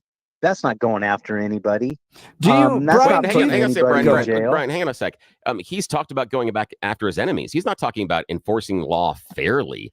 He's talking about political retribution. He talks about being the revenge. He's talked. What has he said? He's talked about it in speeches, and he's talked about it in interviews. He said that he has said that he has the right. He's said a couple of times that he probably won't, but he said he would have the right. He would want to go after his political enemies. He even said on day one he would be a dictator. So I'm sorry, I have to push back on the idea that when you're saying he's not an authoritarian. Yes, he is. He does have those tendencies. Now, does it mean, as Jeff said, everybody ends up in a gulag? No, not at all. That is not the conclusion. But he can govern as an authoritarian, especially with the Supreme Court giving him unitary executive powers. Yes, he can be an authoritarian. Absolutely. Has he acted that way, though, Billy? At all? Or has he said it? Yeah, he did. What? He did. What did he do that was authoritarian? Okay, I know that we're going to disagree on this, but he tried not to leave office. He decided that even though his Department of Justice and independent assessments that he paid for twice, 2 different assessments, his campaign paid for privately, said, no funny business, you lost. He still came out and did everything that he could to not be removed. He also did explore the idea of going after his political enemies through the Department of Justice. He was mad at Jeff Sessions for recusing himself because he didn't understand or didn't like the idea of conflict of interest. He wanted Jeff Sessions to be his heavy. He asked Bill Barr to go after people. He asked Bill Barr in the post-election to just go out and say stuff that wasn't true in order to provide cover for him not to accept an election. Those are authoritarian tendencies, my friend. Now, we can talk about whether or not and how bad that could go in the next term, or whether or not he'd go that way and change, but he does have those tendencies. That's a fair critique. Tendencies aren't actions, Billy. And if he really was authoritarian, he would have ordered the military to not allow him to leave office. That's authoritarian to me. He tried to order the military to go after the Black Lives Matter protesters. He tried to order the military in other situations to go after American citizens. It was the National Guard, and I think it actually would have helped. Well, By the way, that, on the dictator comment, it was Sean Hannity, and Sean Hannity says, "You're not going to be a dictator, are you?" And Trump says, "No, just on day one, just maybe day one when we close the border and we drill. After that, I'm not a dictator." Yeah, it was a joke. Sure. Right. So if he doesn't do that day one, is he breaking the promise? Is he saying he's not going to? I mean, again, that's the question. The question is, he said he would like to be the dictator there. Again, I understand the tongue-in-cheek stuff, but fine. But he does have those authoritarian tendencies. That's fine. But that's a fair critique. And it is also fair for both Brian and Jeff to flick that lever and choose Donald Trump. I'm not telling either one of you not to. I'm just saying that be fair about the idea that, yes, the chosen candidate has authoritarian tendencies. Is it going to necessarily take America off the rails? I'm not convinced of that yet. But are there things that he will be doing differently than what we've had in the past presidents, especially given what the U.S. Supreme Court says he can do? Yeah, absolutely be different. Let's go to Frank in Denver. Frank, you're on the Jeff and Bill Show, News Talk 710 KNUS. Good morning, Frank. Morning. You know, there's verbal communication and there's non-verbal communication. And a number of people have already commented on Trump's demeanor. And it has to have changed him to have a bullet pierce your ear and go by just centimeters from a kill shot to your head and change the course of his life, his family's life, and probably the trajectory of this country. That bandage that he's wearing on the side of his head over his ear is a record of the path of that bullet. And he'll probably mention it in his speech, how this has changed him and affected him. And I think it's also affected the demeanor of a lot of the speakers that you saw, including Haley and DeSantis, to come on board and say, we don't always agree with him, but we are more in agreement than we're in disagreement. And we obviously look over to the left, the opposition, and say they are so bad. And Billy, don't be swayed by the emotional argument that you seem to have picked up, and you rise to this thing of Trump the dictator, Trump the this, the that. No, I didn't say dictator. I didn't say dictator. I said he's authoritarian, and he does have authoritarian tendencies. Call it what you want. That's all left-sided talking points, and it's all projection. No, it's not. Come on, Frank. Be honest here. Hang on, Frank. Billy, Frank, hang on a sec. The man has proved himself. Frank, yes, he's proved himself to be an authoritarian, and that's fine. You can vote for him, and you can support him. That's fine, but be open and honest in that critique on who you're voting for. You don't he has really proven himself to be an authoritarian. Trump. You haven't read any of his books. His efforts to get the best outcome for his election, not a dishonest outcome, but was to try to get an honest thing. He has to abide by the laws of the country. Frank, no, he didn't. Frank, he tried to break the laws of the country. No, routinely. Yes, he did. He pushed him to the edge. I'll give you that. No, he didn't. No, he went I'm beyond. Sorry. It's the differences of opinion. No, he went beyond that because he asked Mike Pence to do something he couldn't. That is not constitutionally allowed. But he allowed that, and he fomented a whole list of fake electors that he knew weren't true. That he knew that he had lost that election. He knew that he had independent people he paid for that came in and told him, in addition to his Department of Justice, that he also asked his current sitting attorney general to go out and lie for him.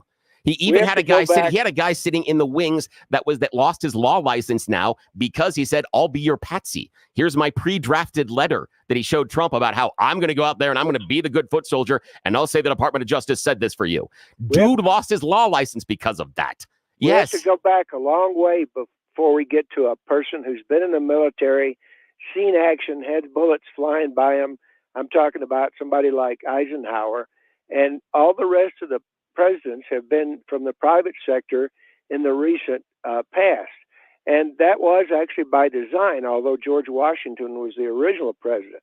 But, you know, we've got to, he's going to be a changed person if he gets in there. And I think it's a sober comment to have a bullet go flying by within inches of your brain and a kill shot, that, you know, you have to come away from that with a more mature look at things. I think that might have even been a thing. I don't know if he'd already picked Vance, but he might have been a swing over to a younger generation, because this is going to have to change. The younger people are going to have to take this over. Frank, I got a question for you. You're Trump's speechwriter. He's going to walk out on stage tomorrow night, Thursday night, to give his keynote address.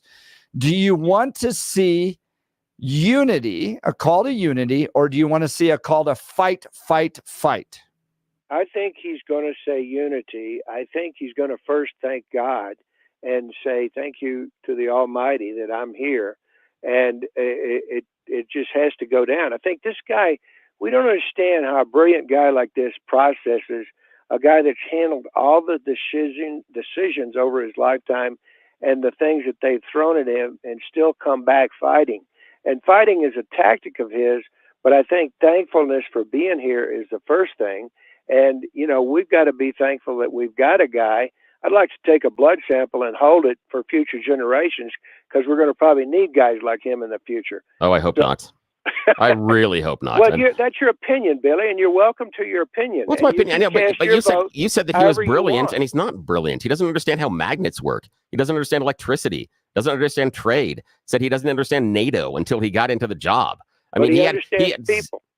Yeah, that's and fine. He understands how to control people who want to dominate you, like the opposition, like the Putin and the Xi's of Not in the world. least. No, not in the least. He didn't control or dominate anybody in that way. Not in the I least. am with Frank on this one. Frank, I appreciate the call. Thanks so much. Look, pain from arthritis is just awful. Bone on bone, constant pain. It robs you of so much of the stuff you love to do. But there are effective ways to deal with that pain. And I'm not talking about drugs or surgery. Listen, there are exciting new cellular therapies that can get you lasting relief. And the place to go, QC Kinetics. QC Kinetics use cutting-edge treatments that accelerate your own body's healing properties, revitalizing your joints so you can move again. If you're living with chronic pain from arthritis or injury, you need to know steroids and surgery and pain pills are no longer your only option. Learn how QC Kinetics can use advanced regenerative medicine to treat the pain, enhance your joints, restore your mobility, and give you the long-term relief with no downtime.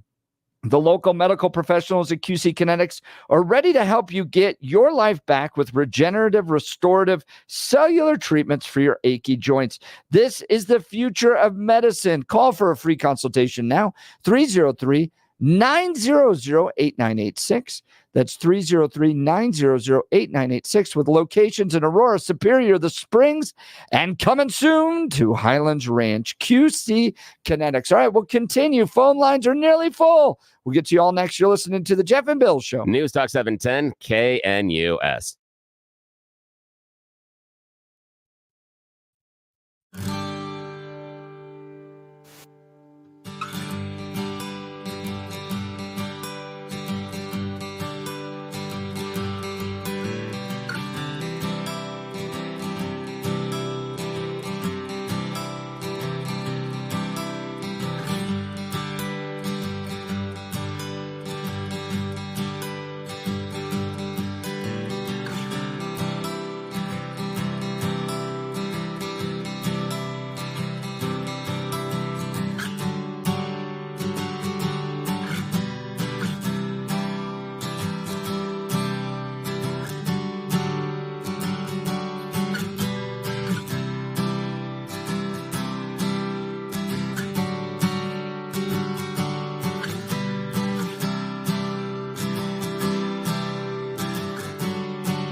Great conversation going on. Did the bullet change Donald Trump? Do you think it changed him for the good? Suzanne says the bullet did change him, but not for the better. She's afraid he's going to become, I think, more authoritarian. Let's go to the phone lines real quick. Gina Aurora, you're on the Jeff and Bill Show, News Talk 710 KNUS. Good morning. Good morning. I just wanted to say that one thing that really stood out to me is how his children are with him. Yeah. I mean, he was a celebrity before he ran for president. He's had some pretty, crazy things going on in his life. And 3 baby mamas, and those children absolutely adore him. And I look back at Reagan, he ran, he had adult children. Those children actually wrote negative things about him, wrote books about it, about their parents. Yeah. And to that point, Gina, Laura Trump saying, I am so proud of him and that I get to raise his grandchildren last night on the main stage of the RNC. Very powerful. In the 8 o'clock hour, Greg Clugston, White House news correspondent for Salem, is going to give us an update from the convention. You're not going to want to miss it. You're listening to the Jeff and Bill Show. News Talk 710 KNUS.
It's 8 a.m. in the Mile High City, and you've tuned into the Jeff and Bill Show on 710 KNUS. I'm your co-host, Jeff Hunt, along with Billy Thorpe, bringing you the freshest insights and hottest takes from the right, left, center, crazy, and right from the heart of the RNC convention in Milwaukee, Wisconsin. Coming up in just a second, Greg Clugston, White House news correspondent for Salem, is going to join us to give us a little inside information, what's going on up there. Looking forward to that. It's a beautiful day in the greatest country in history. We're gearing up for a whole nother hour of engaging discussions, critical analysis, and most importantly, your calls and texts, because this is where Denver's voice is heard. And Billy boy, those texts sure are coming in.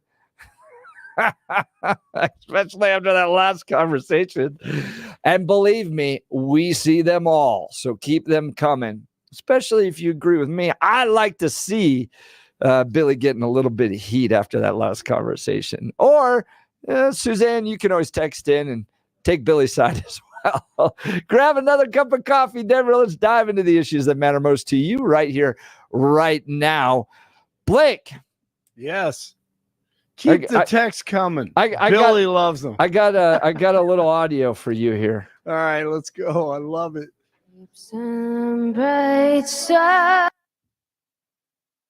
Oh no, I lost it. With broad stripes and bright stars through the perilous fight, o'er the ramparts we watch were so gallantly streaming,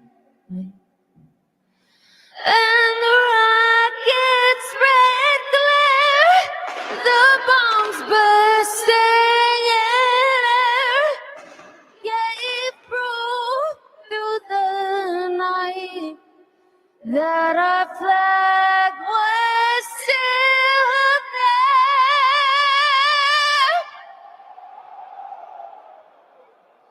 Oh, say does that star-spangled banner yet wave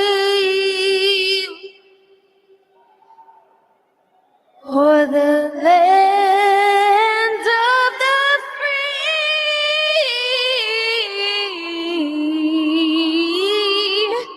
and the home of the brave.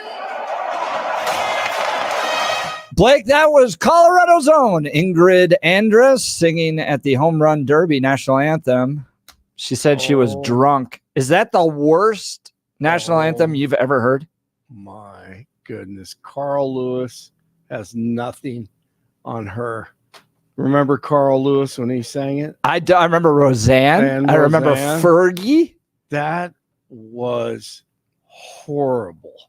She was drunk. She was said drunk. She was drunk. Yep. Now, she's a singer. She's Now, who is yeah. So Ingrid Andress, she's been nominated for 4 Grammys. She actually has some pretty good songs. I saw her open for Keith Urban, and she did a great job. With you could tell she sings. She's a singer, but yeah. So she was. She's a graduate of Rock Canyon High School here in Highlands Ranch, Colorado. What? And if you watch the video, she looks drunk. Oh, and she has now posted she needs to get some help. She's going to check into facility and go get the help she needs. But It that took was her the to sing the national anthem to figure that out. 2024 Home Run Derby national anthem. You've been in sports a long time. Oh, I mean, one of my pet peeves, obviously, is people who can't sing it correctly or who can't sing. But, those who take their time and just get through it, make it, that thing was twice as long as it needed to be. And don't disrespect it. It's not an easy song to sing. That was horrible. How about the best of all time? Oh, wow. What do you think? The best worst one? No, the best one. I mean, Whitney Houston. Houston. But the problem I have with that is I think it was lip synced. Really? I think that's what I've heard. But it was the best. I mean, there's no doubt. And everything that was going on in the country and the flyovers. No, hers was incredible. Yep. But someone told me it was lip synced, or I've heard that. The one before. over the last Super Bowl with the country music guy. I'm forgetting his name right now. That was really good as well. That was just, good. you Chris, know, Chris. Yeah. What is it? Yeah. Just keep it very good. Keep it simple, Yes. direct to the point, and honor your country. No doubt. And now I can't even remember his name, but great dude. Chris Stapleton. And the guy who used to sing all the Avalanche, or he probably still does. I don't know. The Avalanche games, he sings all of them, or he used to. He local artist. He was phenomenal. Did a great job. Yeah, man, just keep it simple. Yeah. So she went to Rock Canyon, Colorado's own. All right, I'll turn the news over to you, buddy. Upset. All right, 69 and sunny in Denver, expecting highs in the upper 80s. The 7-10 5-day forecast coming up. Our top story. There's nothing like this. To see him come out, to see him sit and listen to the speakers, to give the forgotten man and woman that has come out to speak on the tragedies of their communities, the gang violence, the drug overdoses, the cartels that have impacted their communities. From the RNC, Jessie Jane Duff, Gunnery Sergeant, Executive Director of Veterans for Trump, on with the fellas this morning. Heck yeah, getting it done, fighting back against the woke military and working to change things on a dime in a few months. If we are going to become a government agency, you might as well take that uniform off, make us all GS employees, allow us to come to work from 8 to 5 every single day and have the benefits of being a civilian, because that is not what the U.S. military is for. We know that our military has been put in a position of grave risk, and our national security is being impacted because their socialization qualities are being the higher focus than our national security efforts. This has to be turned around. Now, last night, Nikki Haley took the stage at the RNC. I'll start by making one thing perfectly clear. Donald Trump has my strong endorsement, period. My message to them is simple. You don't have to agree with Trump 100% of the time to vote for it. Trump made J.D. Vance will headline tonight's speakers on day 3. He used to oppose Trump, but has become a strong supporter and has a fascinating story. The theme today is Make America Strong Once Again. Trump is expected to speak tomorrow when he officially accepts the GOP nomination. Florida Governor Ron DeSantis also in Milwaukee and was fired up Tuesday night. Our enemies do not confine their designs to between 10 a.m. and 4 p.m. We need a commander-in-chief who can lead 24 hours a day and 7 days a week. America cannot afford 4 more years of a weekend at Bernie's presidency. And speaking of Bernie, he talked in the NAACP on Tuesday and was supposed to say limiting rent increases at 5%, but misread the teleprompter and said $55. Didn't make a lot of sense. The idea that corporate-owned housing is able to raise your rent $300-400 a month or something, under what I'm about to announce, they can't raise it more than $55. Yikes. All right, the widow of the man who was killed at the rally says she's spoken to former President Trump. Corey Comparatori was killed, and his wife, Helen, wrote that Trump was very kind and said he would continue to call her in the days and weeks ahead. Flags were flown at half staff Tuesday here in Colorado to honor him. I think you're probably going to see quite a few more indoor events. They're just easier to secure because they're more defined. Obviously, the perimeter's a lot easier to define. Former Secret Service agent Jason Russell says that people who attend Trump's rally this Saturday in Grand Rapids, Michigan, can expect unprecedented security. You'll see a significant presence because obviously it's going to be a big crowd, right? This is the first visit after he gets officially nominated. So you're going to see a massive group of people coming out to see this. And Madeleine Brame's son, who was a veteran, was murdered in New York City, and DA Fat Alvin Bragg. Remember him? Well, he was soft on the criminals who murdered her son and Brame at the RNC. We need justice for victims, and we need accountability for prosecutors who failed in their duty. Soft on crime prosecutors like Alvin Bragg in New York, Kim Fox in Chicago, and George Gascon in Los Angeles have turned our great country and cities into war zones. No doubt. Speaking the truth. All right, American League beats the National League 5-3 in the MLB All-Star Game. 66 in Parkhurst, 65 in North Glen, 69 in Denver. Jeff and Bill continue on Wednesday. Blake Olson, News Talk 710 KNUS. 10 5-day forecast. It's a new day, but the forecast isn't new. More of the same. Highs will be middle 80s today, tomorrow, and Friday, with a daily chance of late afternoon and evening thunderstorms. Nights will be 50s and low 60s. Highs will be 80s, lows 50s and 60s, with late day thunder for the weekend. Weather sponsored by Branch Planning. Some income annuities are paying 25 to 45% more than last year. Get a free retirement review by calling Branch Planning today at 720-651-9800. Find out more at branchplanning.com. Meteorologist Don Day in the 710 KNUS Weather Center.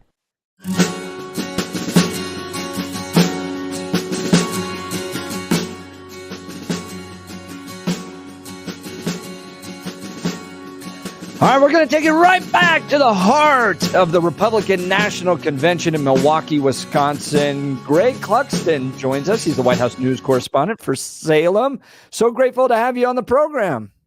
Yeah, morning. Good morning, Jeff and Bill. Good to be here. Thanks again. So fascinating night. You have kind of at the beginning featuring all the different Senate candidates: Carrie Lake, Jim Banks, Jim Justice, the guy from West Virginia even brought his bulldog up, which I thought was great. And then kind of a pivot to, coming together, Vivek Ramaswamy talking about what it means to be an American, Ted Cruz detailing all the problems with Joe Biden's border policies. And then you get into some of the really heavy hitters with Nikki Haley, Ron DeSantis, family members affected by Joe Biden's policies, and then finishing with Marco Rubio and Laura Trump.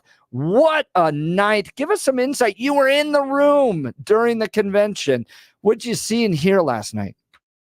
Yeah, I'll start off with just a little sidebar note. I was on the convention floor late in the afternoon before the evening program got underway when they're doing some of the mic checks and the stage rehearsals. And they actually had a stage rehearsal for the bulldog. The bulldog came out with Governor Justice.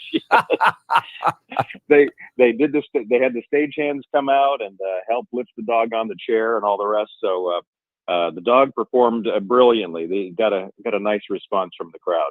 And for those that may not know, he's the governor of West Virginia. He's running for U.S. Senate, and he has a dog called Baby Dog, right? That's the name, I believe. And he brought it out to sit on the couch while he gave his speech. And that was an interesting speech because he sat down and he just kind of talked very frankly about Donald Trump. And I guess that's just his personality. So that was a unique moment. It was, and it was a light moment, but obviously. As you just mentioned, in recapping some of the themes and the speakers last night, the idea that you had a lot of these key Senate candidates take the stage on here at the RNC, it's really seen as an effort to win control of the U.S. Senate, and in the case of the West Virginia governor, he's running for the seat that is being vacated by Manchin, Senator Manchin. So. He's expected to do very well in the election. So a lot of those candidates were getting the big primetime spotlight last night, but none bigger really than Nikki Haley and the other runner-up candidates from the GOP primary. And those two clips that you you just played there from Nikki Haley were the main ones. First of all, giving her strong endorsement period for Donald Trump. And then she pivoted and said, look, I'm going to talk directly to my faithful supporters. And her message was, you may not like Donald Trump entirely. You may not agree with him all the time, but that's not a reason to not vote for Republican president in this coming election. Now, there's a few different reasons why she could do that. And we've been kind of throwing back some ideas here, right? One is that she genuinely believes that Joe Biden is a disaster for this country and that we absolutely must stop him. And even though I didn't win, a Republican in that seat, in the presidency, is better than a Democrat. So I'm going to get behind the candidate. And it may be a combination of the second reason, which is, you go off into Liz Cheney land and you're kind of persona non grata now in the Republican Party with no future. And so you have to take a moment to come back and unite around Donald Trump. What do you think the reasoning was for her to take the stage yesterday? I do think it was a combination of those two factors that you just mentioned. One is that she is a Republican. And ultimately, even if she had some gripes and probably still does privately, with Donald Trump, and there were some, harsh words spoken between those two during the GOP primary. Let's not sugarcoat it. But at the same time, she is a Republican who doesn't want to see another 4 years of a Democratic-led administration. And then you're also right in saying political viability. What is her future in this party? What is her future in politics? Should she continue down that path? And she has a lane here still, although maybe a different lane than she had envisioned maybe a few months or a few weeks ago, certainly. And then also the idea that we see this. This is what happens in American politics. Just take Joe Biden and Kamala Harris, for example. Kamala Harris was very strongly critical of Joe Biden during their debates, during their primary in 2020. And he turns around and selects her to be his running mate. So things do get patched up in political circles, and we've seen it on both the Democratic side and the Republican side. Talking with Greg Clugston, he's a White House news correspondent for Salem, broadcasting from the heart of the Republican National Convention in Milwaukee, Wisconsin. I want to talk a little bit about some folks that could be contenders in 2028. You had a number of them up there. Vivek Ramaswamy, Ted Cruz was up there. Nikki Haley will probably make another run at it. Ron DeSantis, Marco Rubio, maybe even Governor Sarah Huckabee Sanders. Was last night kind of an audition moment for folks that may be seeking the nomination in 4 years? Sure. Obviously, there's nothing like the moment of a convention that's focused on the immediate upcoming election. In this case, just a little under 4 weeks or 4 months away. But there's always, what is the look ahead? How are we looking in 2 years? How are we looking in 4 years? Obviously, when you had the announcement on Monday that Ohio Senator J.D. Vance was the running mate selection by Donald Trump, at the age of 39, I think he turns 40 before Election Day.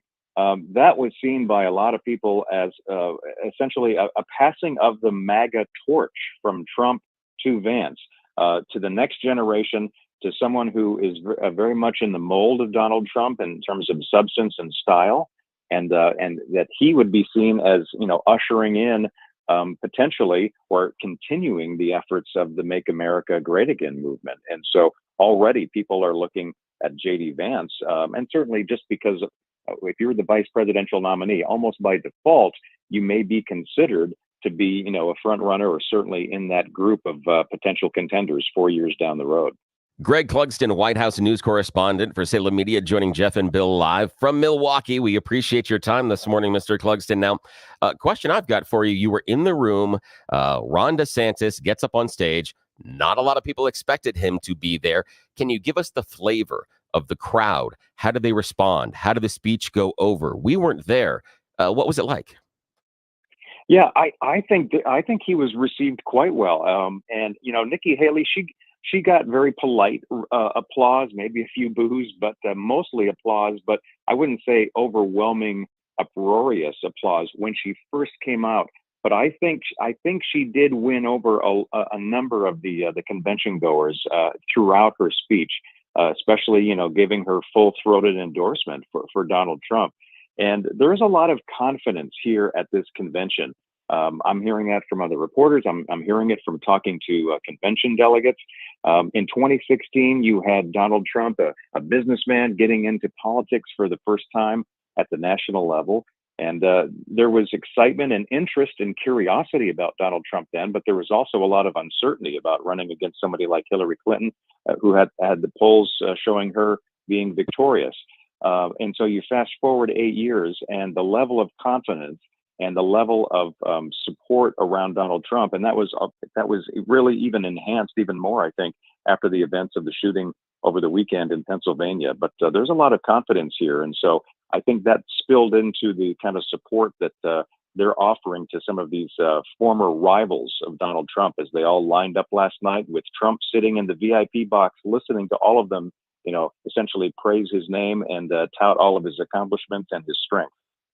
Now, I want to talk a little bit about Sarah Huckabee Sanders and Laura Trump. It's getting late into the night, and it was very clear from my perspective that they were trying to appeal well to women voters. Sarah Huckabee Sanders getting very personal about her work experience as a mother. That great line about taking Huck as a take your kid to work day, and then the kind of jab they had at Joe Biden and Jill take her husband to work day. Very funny joke, received very well by the audience. And then she gets in very personal about the attacks she went under and how Donald Trump always stood with her. Then going to Laura Trump, one of the most powerful lines that I thought was, "I'm very proud to raise his grandchildren," and talking about how all of their children, all of Trump's children love him. All 10 grandchildren love him. Getting very personal with stories. Was your sense that the strategy the RNC had was to really appeal to women voters at the prime time viewing last night with the RNC convention night 2? Yeah, that did seem to be obvious. And obviously, both of their messages also were wanting to, portray Donald Trump in a way that he is not often portrayed in the news media, and that is as someone who is caring and generous and humorous and all the rest. So they were certainly showing sort of the softer side, if you will, of Donald Trump. And of course, Donald Trump's coverage often is colored by the kinds of tweets and social media posts that he puts out, or the legal crisis that he has been facing over a number of years with all of these indictments and all that. And so this was really an effort to pivot and to say, look, there was another side to Donald Trump who is a family man and all down the line. So that was certainly a concerted effort. Sarah Huckabee Sanders, you're right. She was extremely well received inside the convention hall. They remember her when she was the press secretary in the Trump administration. They remember some of the personal attacks that she and her family endured, which she recounted again last night. And they see that as something that should not have happened, and they really rallied around her. And obviously, she's the youngest, if not one of the youngest governors in America, in Arkansas, and she certainly has a bright potential political future ahead, especially given the kind of support she received last night. I agree entirely with you. We've hosted her a number, or at least one time, at the Western Conservative Summit, and I think she was our top-rated speaker that year among conservatives here in Colorado. So incredibly effective communicator, not all over the place, not big rising kind of speeches, but a very honest, direct, statesman-like level of communication. She did a great job. Now, Greg, I don't know, how many conventions have you been to over the years? Yeah, I was counting them up. I think this is 9 or 10. My first convention was back in 2000 for a Republican convention in Philadelphia, and I've been to Republican and Democratic conventions ever since. Can you tell us how this one feels different maybe from some of the other ones? I've only been to one. That was 2008. That was McCain-Palin. But then you had Romney. You had the divisions in the 16 convention with Trump and Cruz. 20, we didn't even really have a convention because of the pandemic. So in your experience, kind of rate this one on energy level, unity, Obviously, it's unique in the sense that there was just recently an assassination attempt against the nominee. But from your perspective as a newsman, how is this conference a little different than previous ones? Yeah, I mentioned 2016 where there was this curiosity factor and certainly an excitement factor around Donald Trump, but there were a lot of questions that the convention had at that time because he had gone through that primary season and taken out 18, 19, 20 a number of Republican candidates, some who were very powerful names in GOP politics, and he just ran through that field. So he had a very successful primary season. But when we got to the national convention and looking at the race against Hillary Clinton, as I mentioned just a few moments ago, there was a lot of uncertainty there. And I am just not seeing or hearing much, if any, of that this time around. Donald Trump is much strengthened. Obviously, he has received the nomination now for the third consecutive election cycle from the Republican Party. And this party over the last 8 years has been essentially remade behind his personality and behind his agenda. And so, you asked me yesterday about Amber Rose, her appearance on the opening night, and how social conservatives may have felt about that.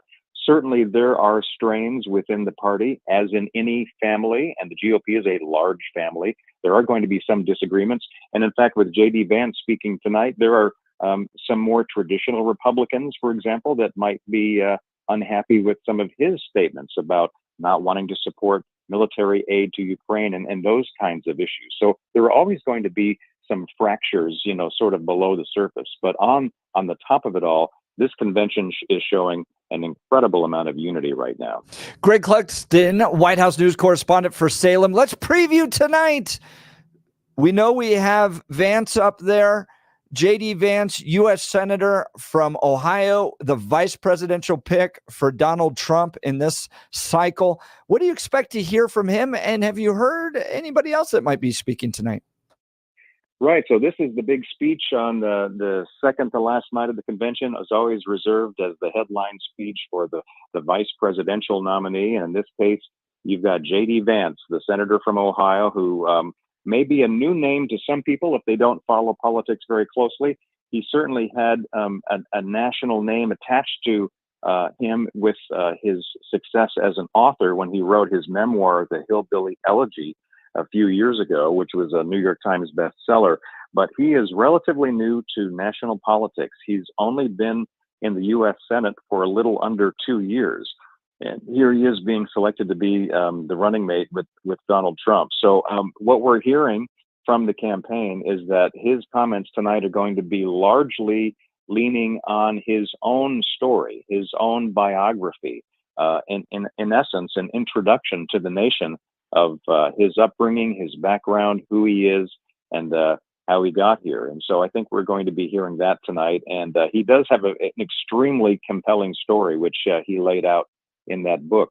And the theme tonight is making America strong again. It's going to be a heavy emphasis tonight on foreign policy and national security. And the speakers are going to be speaking in large part to those themes tonight, following last night's concentration on law and order and crime and immigration at the border. Greg Clugston, he is the White House correspondent for Salem Media, joining Jeff and Bill live. Before we let you go, I have got a question about election cosplay. Now, I'm somewhat of a nerd. I go to those comic conventions. I go to those silly conventions, and there are always people there that dress up as characters, that dress up in outfits. Okay, Greg, what I want to know from you is, what's the best outfit or sign you've seen so far? What's the person you're like, oh, I need that hat, or those boots, or man, you have gone to the tens. What have you seen that you've really enjoyed as far as the electioneering cosplay? There are a lot of really interesting sneakers that I have noticed. In some cases, they're sort of like a plain white canvas low top sneaker. But some of the decorations on them are dazzling. Some have like lighted lights on their shoes. So the sneakers seem to be very popular. And I was even reading that you can get some, you can order online some high tops that have the words "fight, fight, fight," which of course is what Donald Trump said on the stage after he was shot on Saturday. So people have quickly tried to cash in on the recent events here in the political realm. And the other thing, too, I would say is just the number of hats. We know about the red MAGA hats, but you can buy MAGA hats that are black, that are gold, that, you know, they just run through the rainbow of colors. And you obviously see a lot of red MAGA hats, but there are a lot of other colored ones as well. So I'd say the hats and the sneakers are taking the boat right now. And I'll tell you this, that just with my experience with the Donald Trump merch, if you buy stuff from him, not the knockoffs, he does a good job outsourcing. I mean, the stuff's quality. It is not light stuff. Dude's doing, and I got to tell you, Greg, I also really appreciate when you're talking about the sneakers that it wasn't Crocs. Makes me so happy. They weren't doing Crocs. That's a win. That's a win. Greg Clugston. I haven't seen any Crocs yet, but I'll keep my eye on. Oh, good. I always like the hats. The bigger the cowboy hats, the better. And I've seen a lot of them wearing there. Greg Clugston, White House news correspondent for Salem Media. He's going to join us each and every day this week to give us a recap on what he's seen and experiencing at the RNC convention. Salem Media covering this from wall to wall, really, with Mike Gallagher there, Hugh Hewitt covering it as well, and all of those great names, Charlie Kirk, Sebastian Gorka, Mark Levin, Dennis Prager.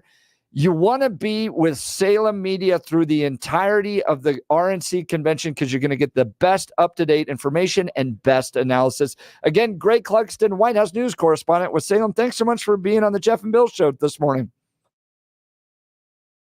Oh, sorry. I was talking to him off air.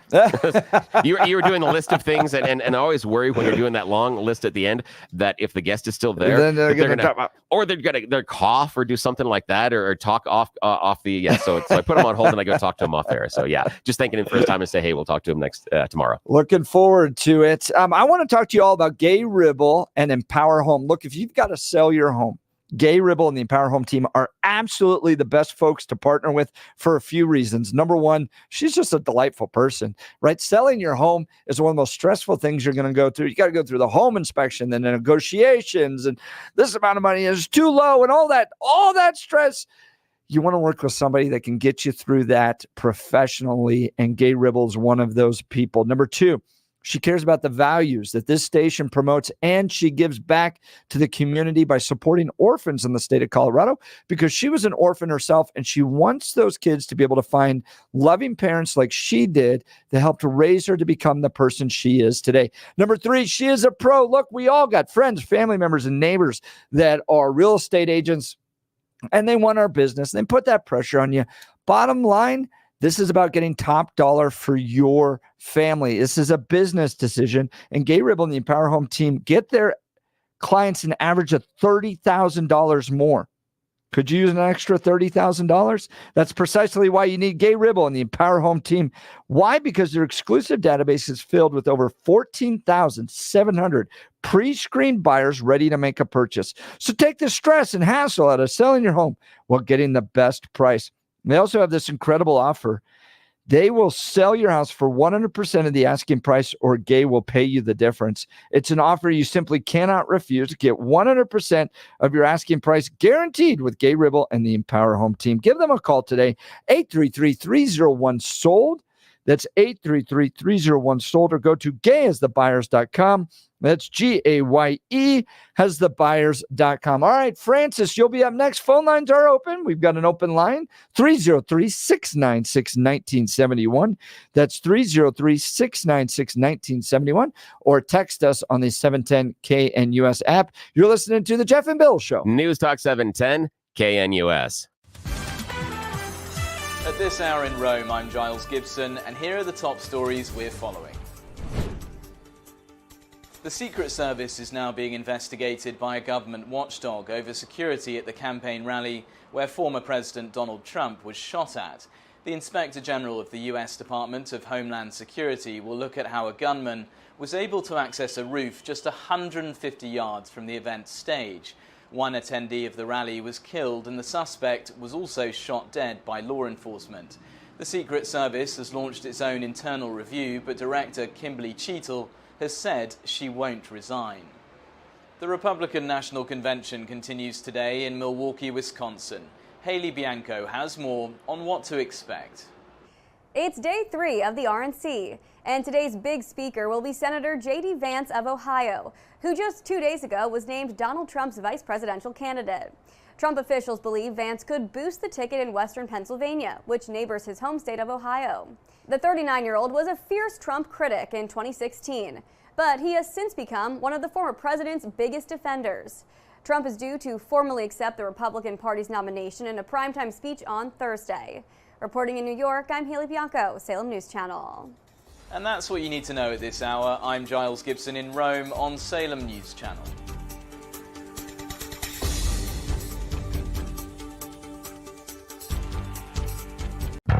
Want to take your favorite radio station wherever you go? Now, there's an app for that. No matter where you are, stream your favorite shows. Tap the app to listen to podcasts, text message your favorite local hosts, call the show, get the latest headlines, and enter contests to win prizes. All in the palm of your hand. Available now for iOS and Android devices in the App Store or Google Play. And best of all, it's free. Download today.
Welcome back to the Jeff and Bill Show.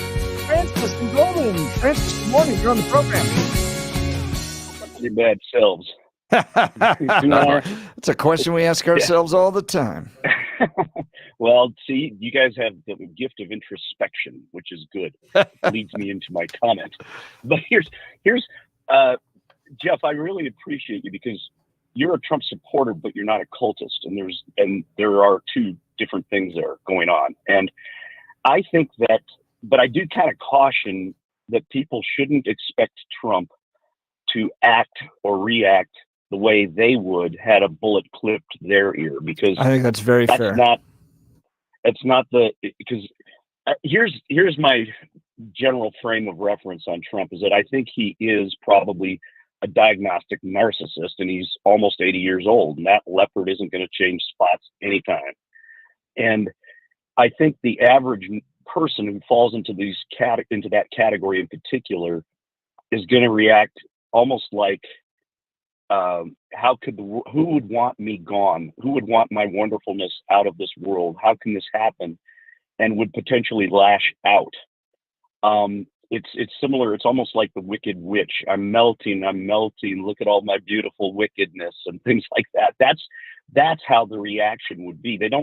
That type of person has no introspective bone in their body. They don't have that characteristic. Francis, how do you also take into the equation the news coming out late last night and then early this morning that Iran is engaging in direct operations in an effort to assassinate him as retribution for the killing of the Iranian intelligence guy, the terrorist general out of Iran? Do you think that Trump's looking at this going, holy cow, you got random weirdos shooting at me. You got the largest terrorist operation in the Middle East now actively trying to kill me. Yeah. I don't know how you sleep at night. Well, okay, here's the other possible reaction he could have. And I think this is pretty darn dangerous too, is he could become ultra paranoid. I feel like I might. I'm looking around the corner. Yeah. I think that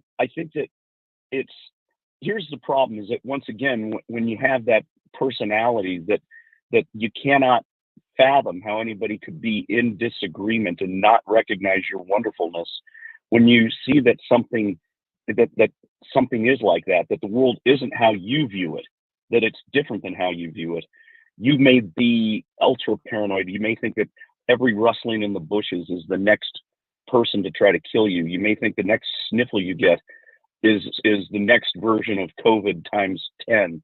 You get this hyper paranoia reaction that could also occur here because you're not in touch with the actual surroundings. You live in your own self-absorbed bubble, and you don't understand when things don't fit your paradigm, and that would be also extremely dangerous. I mean, I'm just saying. Look, I'm throwing this out there because I think that's how this person operates, and I hope I'm wrong. Yeah. Because I think he's going to be the next president, and I don't need a president who cannot deal in real circumstances. I need somebody who's a functional adult, and I'm hoping he finds that in himself. Francis, I appreciate the call. Francis from Golden Hills line will be open 303-696-1971. Here's how I see it. I've met Donald Trump personally twice. I met him with a group of religious leaders in Trump Tower prior to the 2016 election. As he was getting to know the religious group, sat two people from him.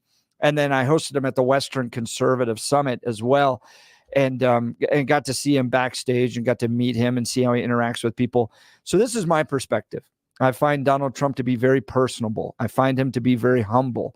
I find him to be very street smart. I think he's probably having a very honest reflection as people, especially as they get older. And this is as a pastor, people look at and go, well, your church is full of old people. And I go, well, yeah, that's because they're preparing their hearts and souls. They've watched all of their friends and family members die at certain points. I remember my grandfather saying to me at one point, he was the last one left. He's one of the last ones left in his bomber group. And so you're constantly dealing with the idea that you hope, you put your faith in something beyond all this. And I think knowing Donald Trump's personality, and I don't know everything about him, but I have seen a guy that I think is probably facing that reality, thinking about it. When I see him the last two nights at the RNC convention, I see a person being introspective on eternity, on his legacy, on his life. And my guess is whether or not his speech on Thursday night is going to be more fight or more unity oriented. Right now I'm leaning more towards unity. Let's go to the phone lines. Mary, Wyoming, you're on the Jeff and Bill Show. News Talk 710 KNUS. Good morning, Mary. Good morning. I I have to agree with you, and I think that your analysis was really good. Because that's what I was going to say. I wanted to be, the only reason I just called is I just wanted to be on the record that I believe it's going to be a kinder, gentler Trump. I went through a life and death experience like that. Mine was whitewater river rafting. Yikes. And I was a river guide. Do you have Jeff? Do you have a river name? Well, I didn't have a river name. I guided the Arkansas in Browns Canyon, but we were all just little Usually river the rats. Usually the river will give you a name. Oh, interesting. What was yours? Eddie, because I got caught in an eddy I couldn't get out. So that's great. I wanted a real cool name. I like that one. So you were a guide too. Tell me about it, Mary. It was on the Skycomish out of Washington. I was the oldest thing on the river except for the rocks and trees because everybody else was young, young girls, young men. Yeah. And it was my first year. And in other words, when we went through this experience, it was the first one after going through our training, which was, it was a 4-month training course where we did river rescue and all the rest of it. We had just finished 5 days on the Deschutes River as a graduation. And this was the first one out. So it was still early spring. So you had glacier melt. And the company was taking down 2. One was a university frat group. And then the other was the Mount Rainier Search and Rescue Team. And we got to a stage in our one. And so the rest of the third boat was us of all the river guides that had just graduated. And again, when we got to that point in the river, that they decided that they would portage because it was really, it was running. And portage means you take your boat out and walk it around. Right. But the guides, they wanted to run it. I was the only one that said, I don't want to run it. And usually in that case, you're not supposed to run it. Yeah. But they bitched and they complained until I finally agreed that we would run it. And it was terrible. I won't give all that kind of details, but there was a waterfall involved. There was a pour over where, and in other words, and I remember doing that as we were going through it. I remember saying to God, either kill me or let me live, but don't keep saving me. And then, you know what I mean? Then the next time, you're going to kill me again. But in other words, when I went to work the next day, I have the look that I see on Trump now. I remember when I walked in, people said, what happened to you? You're white. I was that, my face was, if you notice, look how soft his face is. Yeah. And so what went through your mind then? Were you dealing with kind of the shock of the situation? Were you being more definitely introspective? Were you thinking about the nature of your life? Introspective. Yeah. That was in my early 40s. And I remember thinking, and I had a very high pressure job. I mean, I had worked so hard to climb the ladder, to get somewhere, to get, an additional money, to be in that place in my life. And I was in a position where I had some power. I was in, government. I worked for the governor of the state. I was a contracting officer, so I gave me some. And I remember thinking, what line? I can understand how when people get into politics, what happens to them. I remember thinking at that point, what line will I not cross? In other words, where was my spirituality? Yeah. And so I was hitting all those at that time based on that. And that's what I think, that's what I see. Have you noticed how quiet he is? Yeah. That's not Trump. Wow. Well, Mary, I really appreciate the call. We're going to have to see what his speech is Thursday night. Mary, I'd love to have you call back in on Friday and give us your analysis of the speech as well. It's always fun to connect with another river guide. Thanks so much for the call, Mary. Mary from Wyoming, her phone number will be open, 303-696-1971. Want to tell you about my friends at Advanced Hair Restoration. Look, the Jeff and Bill Show, top-rated talk radio show by Westward. Well, our friends at Advanced Hair Restoration are the top hair restoration company, according to Westward as well. Everyone always asks, what makes Advanced Hair Restoration different? Allow me to share and also remind you all that there is a once-a-year summer savings event. So first off, Advanced Hair stands by their results, and their before and afters are second to none. With Advanced Hair, your own natural hair is guaranteed to grow. Secondly, Advanced Hair combines top-rated physicians with modern technology, creating a concierge quality experience that's hard to find elsewhere. And lastly, Advanced Hair's Advanced FUE begins regrowing your own natural hair the very next day. It's so quick, simple, and easy. Look, I've had family members get their hair done. It made them look younger. They started to feel younger. And as they entered the dating pool a little bit later in life, it helped them out as well. Now, if you have a flexible schedule this summer and you've been waiting for that special savings opportunity, it's here. Advanced Hair's summer savings event will get you the most hair for your dollar. It's their best offer ever. For details and to schedule your free consultation, give them a call at 720-459-HAIR. One-day treatment, life-changing results. Your new hair is guaranteed to grow. Before and afters are available at advancedhair.com. Again, the phone number is 720-459-HAIR, or visit their website, advancedhair.com. All right, we'll continue with the Jeff and Bill Show. News Talk 710, KNUS.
back to the Jeff and Bill Show. Into the 9 o'clock hour, we're going to continue our coverage of the RNC convention. Tom Tradup, Vice President of News and Talk Programming for Salem Media, will be joining us live from the convention in Milwaukee, Wisconsin. No other station is providing wall-to-wall coverage for you, so be sure to stick around. You're listening to the Jeff and Billy Show. News Talk 710 KNUS.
Nine a.m. in the Mile High City. Good morning, Denver, Colorado. You've tuned in to the Jeff and Bill Show on 710 KNUS. I'm your co-host, Jeff Hunt, along with the Honorable Billy Thorpe, bringing you the freshest insights and hottest takes from the right, left, center, and crazy, and bringing you all the information you need and behind-the-scenes access to the RNC convention taking place this week in Milwaukee, Wisconsin. Last night was night 2 of the convention. Tonight, J.D. Vance expected to take the stage. A lot of coverage, a lot to talk about. Nikki Haley yesterday, Ron DeSantis, Vivek Ramaswamy. So much It's awesome. It's a beautiful day in the greatest country in history, and we're gearing up for a whole nother hour of engaging discussions, critical analysis, and most importantly, your calls and texts, because this is where Denver's voice is heard loud and clear. So get another cup of coffee, brew in Denver, and let's dive into the issues that matter most to you right here, right now. Let's check in on the news with Blake Olson. Good morning, Blake. Hey, good morning, Jeff and Billy. 73 and sunny in Denver, expecting highs in the upper 80s. The 7-10 5-day forecast coming up. Our top story. I'll start by making one thing perfectly clear. Donald Trump has my strong endorsement, period. Nikki Haley, doing the right thing at the RNC, had a message to those who suffer from TDS. My message to them is simple. You don't have to agree with Trump 100% of the time to vote for it. And all of us can only imagine what is going on in former President Trump's mind during the RNC. It's hard to believe it's only been 4 days since the assassination attempt. Tonight, his running mate, J.D. Vance, will speak, and the left wants to know how and why he changed his tune on Trump over the years. Florida Governor Ron DeSantis was also on stage Tuesday and delivered the truth. Biden is just a figurehead. He's a tool for imposing a leftist agenda on the American people. They support open borders, allowing millions and millions of illegal aliens to pour into our country and to burden our communities, but just don't send any to Martha's Vineyard, then they get really upset. All right, in my opinion, the two best political speakers of the night, Carrie Lake and Vivek Ramaswamy. The people who we elect to run the government ought to be the ones who actually run the government, not unelected bureaucrats in the deep state. These are not black ideas or white ideas. They are not even Democrat ideas or Republican ideas. They are American ideas that we fought a revolution to secure. And the man who will revive these ideals in the United States of America is your next president, the 47th president of the United States, Donald J. Trump. I don't mean that. I don't welcome everybody in this meeting. You in this room, the guys up in the fake news, frankly,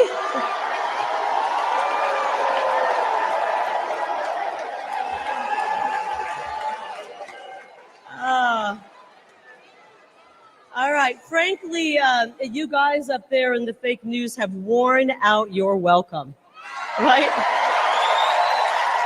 And this is encouraging. Hugo Chavez Rey from Colorado's Hispanic Patriot Podcast is at the RNC, and he jumped on with Jeff and Bill this morning, and this is encouraging. One of the things that's notable to me is the number of young people that are here.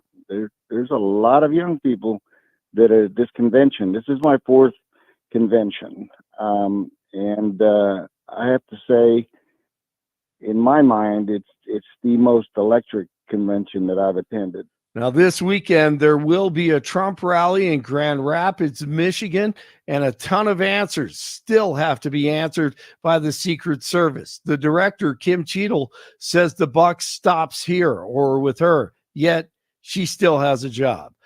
So the buck doesn't stop with her. A special forces sniper, Tim Kennedy, says one of the biggest problems with Saturday had to do with DEI and the physical requirements lowered along with the standards with the Secret Service. Take sex out of that conversation. Like, I don't want to talk about male or female. You're either capable of doing the job or you're not capable of doing the job. You're either strong enough to pick up your principal and move him off the X. You're either large enough to block that person that you're trying to protect, or you're not. You're either trained enough and equipped enough and prepared enough to do the job, or you're not. They're not.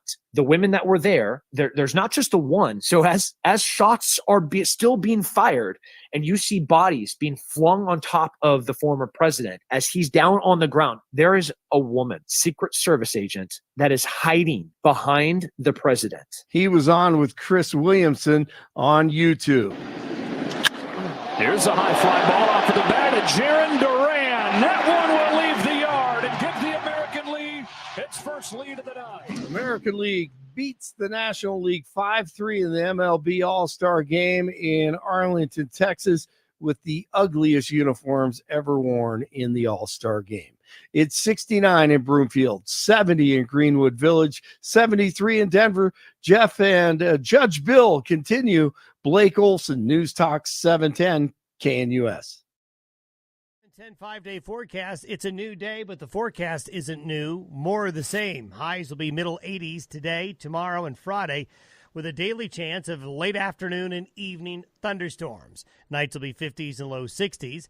Highs will be 80s, lows 50s and 60s, with late-day thunder for the weekend. Weather sponsored by Branch Planning. Some income annuities are paying 25 to 45% more than last year. Get a free retirement review by calling Branch Planning today at 720-651-9800. Find out more at branchplanning.com. Meteorologist Don Day in the 710 KNUS Weather Center.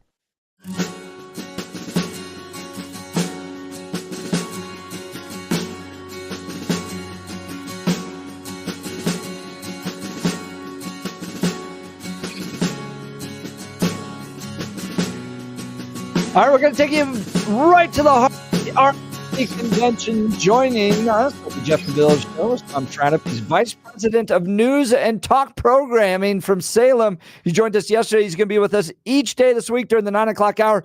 Give us a little insight on what's happening on the ground at the RNC convention. I got to tell you, no one's doing it better than Salem. Wall-to-wall coverage. Great folks. Mike Gallagher, Hugh Hewitt's covering it, Sebastian Gorka, Dennis Prager, Charlie Kirk, who spoke earlier at the RNC convention. It is the best lineup around. So you got to stick with Salem through all of it. Tom, thanks so much for being on the program. Good morning. Very, very happy to. You know, you guys sound like you've already had too many sugared cereals today. Could you calm down a little bit? Oh, you should see what they put in the coffee here. Tom, That's the key. Actually, we were talking about this earlier. I have not slept. I stayed up. Okay. I pulled off all the videos. I was all fired up because you guys hired this big political nerd that's analyzing all the speeches and then clipping it and putting it on social media. I was like a little hummingbird, and I just carried it right through till this morning. Yeah, so Tom, there you go. You know, Tom, how most people have like Super Bowl parties and they have Super Bowl, you can buy a square, things like that. That's what Jeff does. This is his Super Bowl. These conventions are his Super Bowl. He was trying to get dollars from me to be this. He had this whole thing about who was going to be picked the vice president. And I could have picked Nikki Haley, or I had a square for Mark Rubio, but he wasn't letting me pick the JD Vance one because he said that was already taken. Yeah, a lot of us, if there's bad weather, Yeah. a lot of us will binge watch Suits or House of Cards or something. C-SPAN, Jeff baby. goes, I got to get on C-SPAN. I got to talk to Brian Lamb, please. By the way, speaking of weather, I don't want to correct your very fine weather ace there at 710 KNUS, but he left out the last part of the forecast. He said it was 69 in Aurora today, 70 in Greenville Village. He left out that it's 30 below on Media Row here in Minneapolis. Oh, that's right. Yeah, I mean, in Milwaukee, rather. I mean, it is so cold here. I think they must think that they have to crank down the AC or something. It's unbelievable. You need a coat to be here. It's But gotta we're be a happy to union be thing. here. It may be off and running. And I have to say, just let's start with a little piece of history before we get into the excitement and frivolity that's rolling out even as we speak today. Do you guys know what happened 2 blocks from where I'm sitting here on Media Row in the beautiful Panther Arena of the University of Wisconsin, where they parked all of us from media right across the street from the Fiserv Forum where the delegates are? Do you know what happened just 2 blocks away back in 1912? Oh, it was the shooting of Teddy Roosevelt, right? Ding, ding, ding, ding, ding, ding. That's right. Yeah. Teddy Roosevelt gets up and he goes, "Friends, I shall ask you to be as quiet as possible. I can't speak very loud. I don't know whether you fully understand, but I have been shot." And as the audience gasped, he explained to him, yeah, a guy shot him, and he pulled out his 50-page speech that he had in his vest pocket, and it was riddled with bullet holes, but he got through part of his speech before they carried him off to the hospital. I'm going through his David McCullough's biography of Teddy Roosevelt and the family. Morning Rites, I think is what that's called, right? About growing up and his father and the whole Roosevelt legacy. They never really left a 3-mile square radius in New York. I mean, fascinating story that he came from. I just thought that having a former president be in the Milwaukee area, and be shot, just the parallels, it was pretty spooky. But anyway, we're having a great time here. Just sent you guys a little video I recorded with probably the most popular man other than Trump here at the Republican National Convention. That's Mike Lindell from My Pillow. Oh, nice. And, how's Mike doing? He's doing great. He's on cloud 9 because I made a prediction. I'm Mr. Predictions this week. On Monday, I predicted to Mike Gallagher. I said, when we get there tonight, I know the president is going to come out at some point, and it's going to be an electrifying moment. My prediction is that the great Lee Greenwood, who I saw walking around on Media Row, he's going to go up and sing God Bless the USA live as the president comes in. He goes, that's ridiculous. I'm not going to do that. Don't do that. You're crazy. And sure enough, they introduced the great Lee Greenwood, and he started singing, and the president came out. And you could hear Greenwood. I said to him the next day, I said, he sounded like you were hitting a couple of raw notes or something there, Lee. And he is 81, God bless him. I hope I make it to that. And he said, it wasn't that I was hitting the wrong notes. He goes, I was practically crying. He was so swept up by the emotion of the moment. His voice was kind of breaking, singing, and seeing Trump come in with that Band-Aid on his ear. So my prediction came true. Then yesterday, I told, I think it was Sebastian Gorka, I said, here's the deal. My next prediction is that when the people all show up as delegates and alternate delegates on the floor of the FISERV forum on Thursday night, that a vast majority of them, if not all of them, will be sporting Band-Aids on their right ears in solidarity with Trump. And, he was a national security strategist for President Trump during the first term. And I love Seb, but he may not have the best sense of humor. You know what I mean? Yeah. And he was a little offended by it. He goes, that's ridiculous. And sure enough, there was a guy, I saw him interviewed on CNN last night. There's a big story in the Guardian newspaper and a couple of others today. There was a guy from Arizona named Joe Neglia, and he had gotten an envelope from his hotel, folded the white envelope up and taped it over his ear. and they were interviewing him, and he said, hey, I'm telling you what, this is going to be a fashion trend this week. It's the latest thing, and I'm setting a new fashion ground. Oh, so that's awesome. I've seen the memes of Mike Lindell holding the pillow over Donald Trump's ear. So they've been combining Mike and Donald Trump there. Yeah, well, that was my third one. I grabbed Lindell and I said, okay, I want to make my third prediction. What is it? I said, I'm going to predict that at some point during that electrifying acceptance speech, it's going to blow the roof off of probably not just the FISERV arena, but the entire state of Wisconsin when the president comes out. It's just going to be spectacular. Start your DVRs now to be safe. When he comes out on Thursday night, I said, Mike, I'm going to predict that at some point in that speech, because you've been such a great supporter of his, the president will say, and I'm going to ask every delegate here at the FISERV forum to remember, if your order is more than $75, your shipping from My Pillow will be free. and Lindell said, I don't think he's going to do that. I go, oh, okay. So we'll have to watch Thursday to see if I fail on my third of the three predictions. If I was Mike, I'd come out with a little mini pillow right now. You could buy the little mini pillow that could fit on your ear. There's a meme with that, just that. It shows Trump with a little My Pillow on his ear. Somebody sent that to me. Anyway, but I digress. I wanted to go back also and beat you up because one of you was saying yesterday, what's the deal with DeSantis not getting to speak? That would be me, the problem child. Yeah. We kicked that around a little bit, and I didn't know. I just was guessing. And they do a very strange thing here this year. They need to understand that we don't have a time machine like Mr. Peabody, where we can go back in time and figure out things from the day before. Because this morning, they just released from the RNC the speakers lineup from Tuesday night. So I didn't know until, I got that, and we watched on TV last night that Ron DeSantis actually was speaking, and he gave a barn burner of a speech, and so did Nikki Haley, and so did Vivek. I mean, it was really just an amazing night of speeches from former opponents of Donald Trump. And of course, that's giving them all agita over at MSNBC and at CNN. They're like, ugh. They're trying to pretend there's unity in this party. But I mean, why would someone like J.D. Vance, who once called him Hitler and said he's scared of him and he's an authoritarian nut and all this, why would he agree to be his running mate?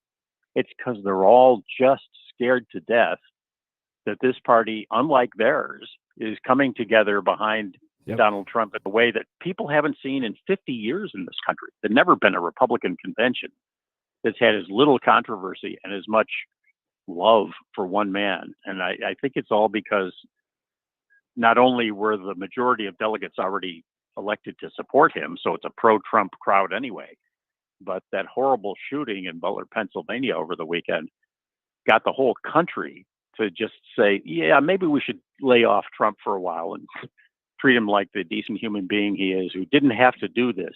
He was a rich guy and a TV star and a media mogul and a real estate guy, and he didn't really need to run for president. He did it because he loves our country, and he's running again because of that. And I think he's on a glide path to win, but we'll see in November. Talking with Tom Tradup, he's Vice President of News and Talk Programming with the Salem Radio Network, live from the RNC convention in Milwaukee, Wisconsin. Let's preview a little bit tonight. We know that J.D. Vance, this is his night. Vice presidential pick will be on the main stage, giving the keynote speech. Have you heard anybody else that might be speaking, and what should we expect from J.D.? Well, if you'll ask me tomorrow morning, once they release today's list, I'll tell you who they were. I asked about 5 minutes. I got, look, I'm going to be on with Jeff and Bill in Denver. Could I please get an idea of who's speaking tonight? And they go, well, it hasn't come out yet. How about Mike Pence or Mitt Romney or Paul Ryan, maybe George W. Bush? Yeah, Paul Ryan would be a good one. Did you see, speaking of people that would get booed off the stage, did you see Kevin McCarthy and Matt Gaetz mixing it up last night? I saw that. I wasn't sure if I was going to bring it up because you're doing so good on the unity side. But, Matt Gaetz was taunting. Yeah, he taunted him a little bit, said if you get up there on stage, we'll boo you off the stage. And some other guy who was with the former speaker said, get out of here, you so-and-so blankety blank. We can't say because Kelly Michaels would then get fined. But, it's there are a few people here, even Nikki Haley, she put her finger on it. It was such a great moment when she got up there. I've never been a big fan of hers. I've always been a Trump guy, but, he might have won or he might have lost. It might not have been a year for him to get renominated. So I was keeping a close eye on all of the candidates. And I never really cozied up to her very much. But when she said last night, you don't have to agree with everything Donald Trump has ever said, or you don't have to agree with everything he's ever tweeted. A lot of people that I know don't agree with him all the time. She goes, you might be looking at one, or something, words to that effect. And everybody kind of laughed. They weren't booing her or anything. She was telling the truth. This guy is not running to be your pastor. So if he does something that maybe, if like me, pardon my French, you happen to be a Southern Baptist and a conservative, maybe the way they've kind of watered down or moderated the abortion plank and some of the other things in the party platform, you're not happy with that. But it's always a fake controversy anyway, dating back to George McGovern and Nixon and Harry Truman, back through the ages. There are all these floor fights over the stupid party platform that nobody reads and nobody follows. So it's just something for delegates who take the week off from their homes and their jobs to be out here partying and pretend we've got something important to do the party platform. It doesn't really mean anything because nobody's ever followed it. Now, Tom Tradup, I think you're right about that. Vice President of News and Talk Programming for Salem Radio Network. I think you're right about that. But again, if they don't spend a couple of early days arguing about that platform, they can't then expense it on their taxes for business expense. So there's a method to madness there. Yeah. Now, I want to talk to you about Nikki Haley here for a sec.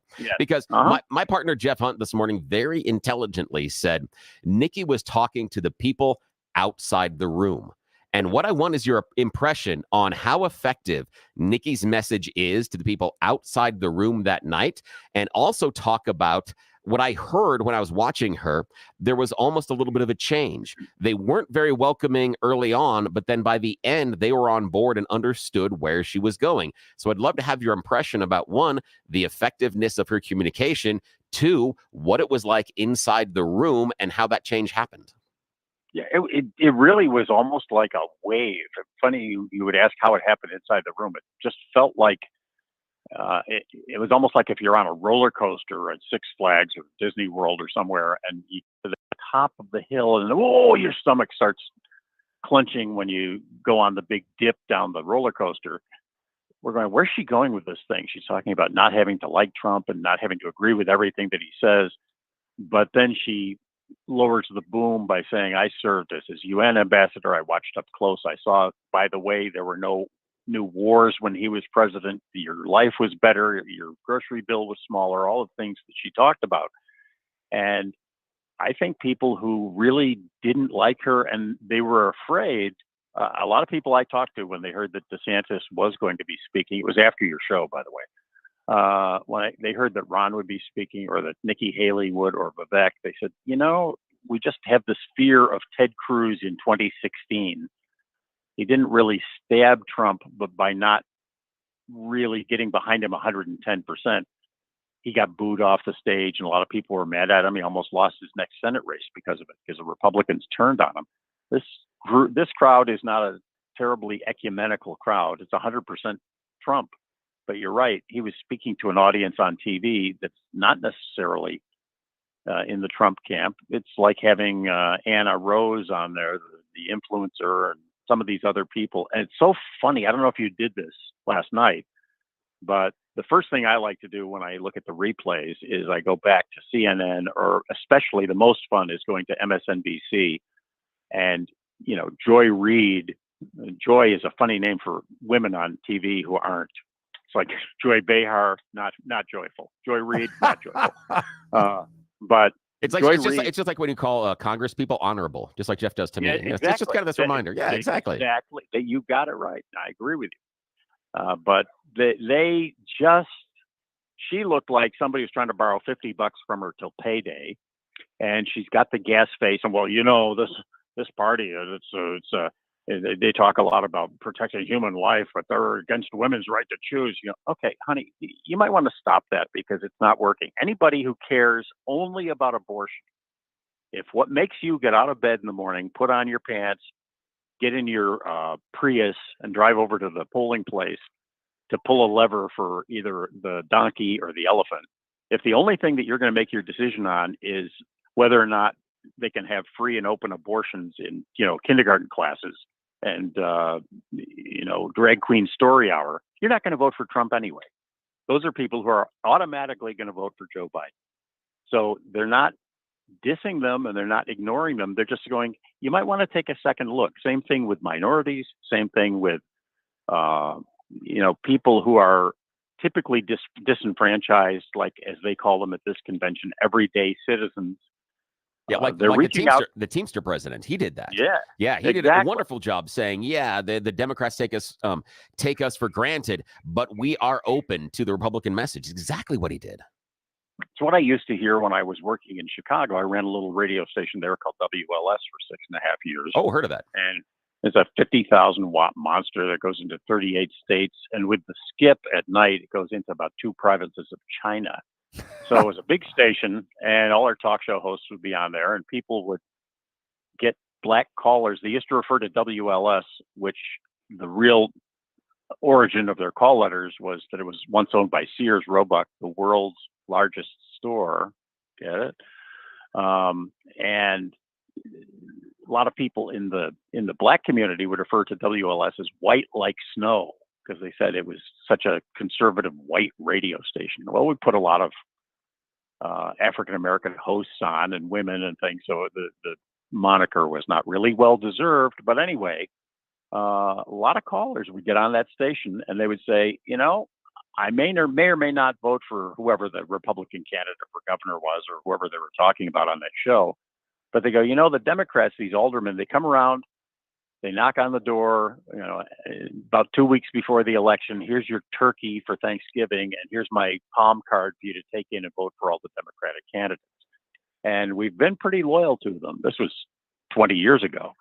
We've been pretty loyal to them, but then nothing happens for the next 2 years. And now I think it's gotten to the point where they don't need you or me or guys on the radio or anybody to tell them that the worst communities in America, after the Great Society with LBJ and with all the poverty programs and with Biden, who, as you know, grew up, he was the first black child in his neighborhood. He, unless he's speaking at a synagogue, in which case he was the first Jewish kid in this neighborhood. Don't forget truck driver too, because that's always important. He was a truck driver. He once was a lathe operator, at the John Deere plant. But they go, we have the worst schools. We've got the biggest crime rate. There's the most drugs, and the Democratic Party is doing nothing for us. And they are so scared on the other side of the dial over at MSNBC and CNN. They keep saying there's no way they'll get even 10% of the vote. Trump is not making inroads. Well, okay, we'll see in November. Looks to me like there are an awful lot of people who are going, maybe this is the year I'm going to not just vote Democratic because I'm a minority or my mom and dad always did that. God gave them a brain, and this year they're going, my grocery bill's too high, gas is costing too much, I don't want my kid to die in a foreign war, and I really don't like the direction of the country. I may look at Donald J. Trump. And Tom, if a significant number of them do, then it's going to be a big surprise in November. I think you're exactly right because of the follow-up today on social media to this speech. This is Madeleine Brame. She spoke late last night. I mean, prime time. She's the mother who lost a son to a stabbing in New York. Alvin Bragg only chose to prosecute a few of them. Listen to this audio, and Tom, I want to get your response. So I decided to use the voice that God gave me to be the voice for the voiceless across America.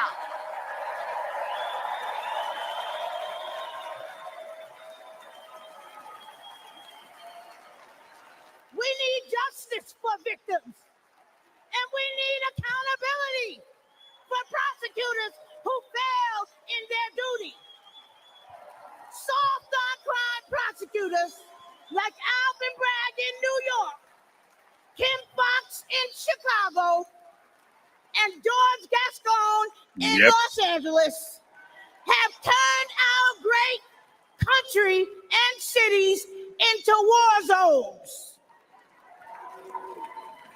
Poor and neglected communities like mine are suffering.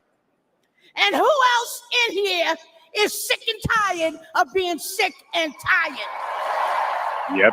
Yep. That Tom went uber viral up there, probably shared more than just about any other speech last night. Absolutely. And she is so on target. And you know what? That woman, I saw her interviewed afterward, I believe on CNN. And they were like, well, so did you think that, calling names at Alvin Bragg, is that part of the unity of the Republican Party? She goes, I'm not a Republican. I'm a mother who had her son killed, and Alvin Bragg laughed at us and didn't prosecute the people who killed him. And I'm sick of this. And that's the kind of person that I'm talking about. If you went to her, or you went to people on the south side of Chicago, or you went to people in Oak Cliff and Dallas, or any bad neighborhood anywhere in this country, and you said, here's what Trump is promising. I'm not saying he's going to do this. I'm not speaking for Trump. But if he said, you know what, we're going to clean up your neighborhood, and if I have to, I'm going to take the National Guard, and I'm going to put up guardsmen on every corner with a fixed bayonet, and we're going to run these gangs out of here, and we're going to start knocking some heads, and we're going to make your neighborhood great again. There are about 3 people who would stop and protest, and the rest of them would say, thank God somebody's coming to rescue us.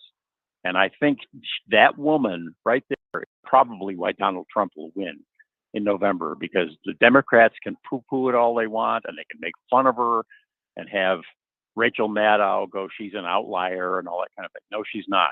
There are people who have been victims of crime and who've had their kids raped and murdered, and they're like, okay, this year we're not going to pull that D lever again. Now, and if the Republicans don't do it right, then we may turn on them 4 years from now. But we're sick of this. As she said, we're fed up. Now, They're going to send a message.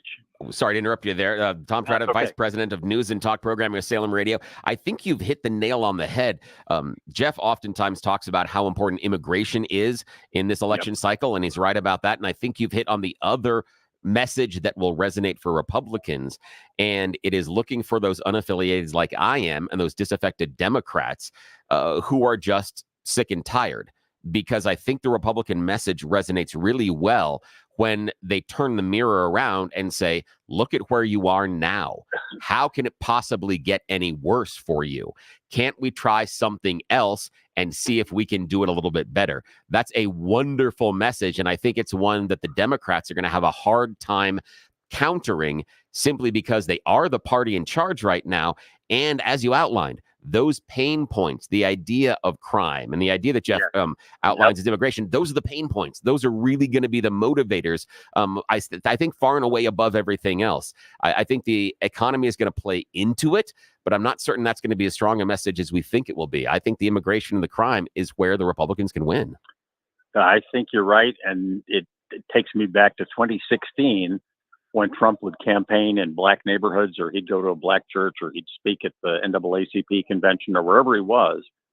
And he would always say the same thing. He'd outline his crime plans. He'd say, we got to put a stop to this. America's out of control. We need to make America great again. That was where his line came from. But then he'd say, and I want to say this to you, speaking specifically to African Americans, I want to say this to you. You voted the other way all these many years. He goes, I'm saying, if you put me in, I'll do something different. Look around your neighborhood and ask yourself, what the hell have you got to lose? And he would use that line, and the crowds would cheer, and the media people would attack him and go, he's condescending to the minorities. How dare he tell them that? Well, it got him a huger share of the black vote in 2016. And this time, it's going to be a lot bigger. Yeah. We only got about another minute real quick. Twitter is breaking that Peter Navarro has been released from federal prison and is en route to Milwaukee. You think we'll see him on the stage tonight? I think you will. You see him tonight if he can physically get here, or you'll see him tomorrow as one of the speakers. And what a week for Donald Trump. You got him, he gets shot in Butler, Pennsylvania, shot at, and survived. Judge Cannon on Monday throws out the Mar-a-Lago papers case, that stupid thing. And I mean, it's just been good news after good news after good news. I want to pinch myself out here. You just can't believe it.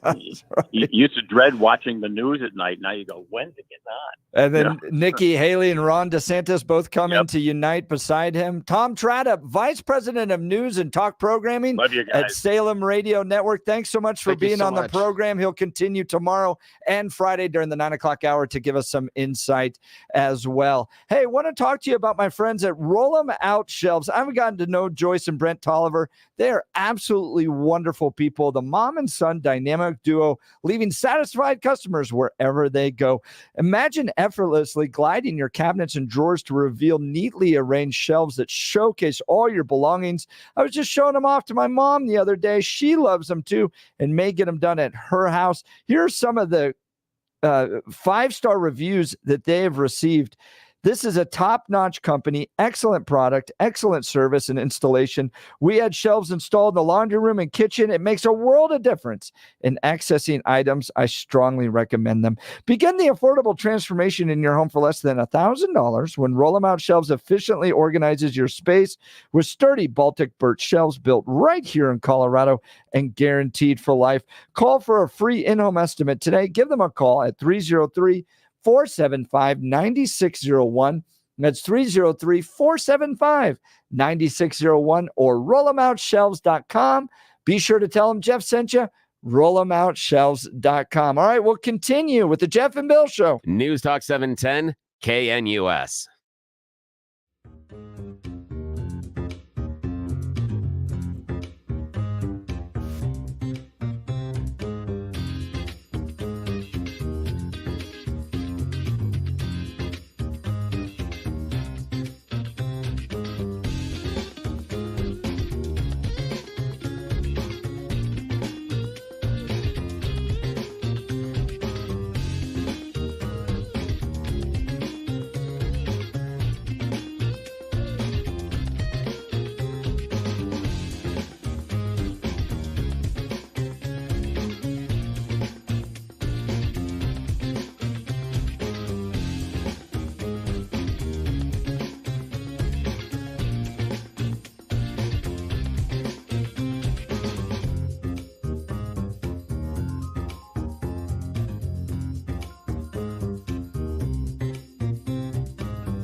Hey, Bill. Yeah. Yes!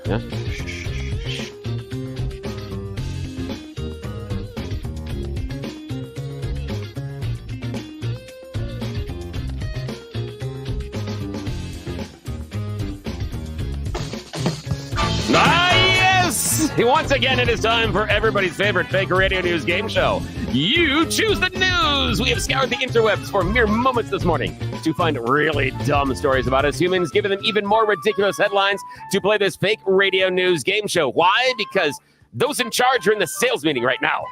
They have no idea we do this. So don't tell them, okay? It's between you and I. Alrighty.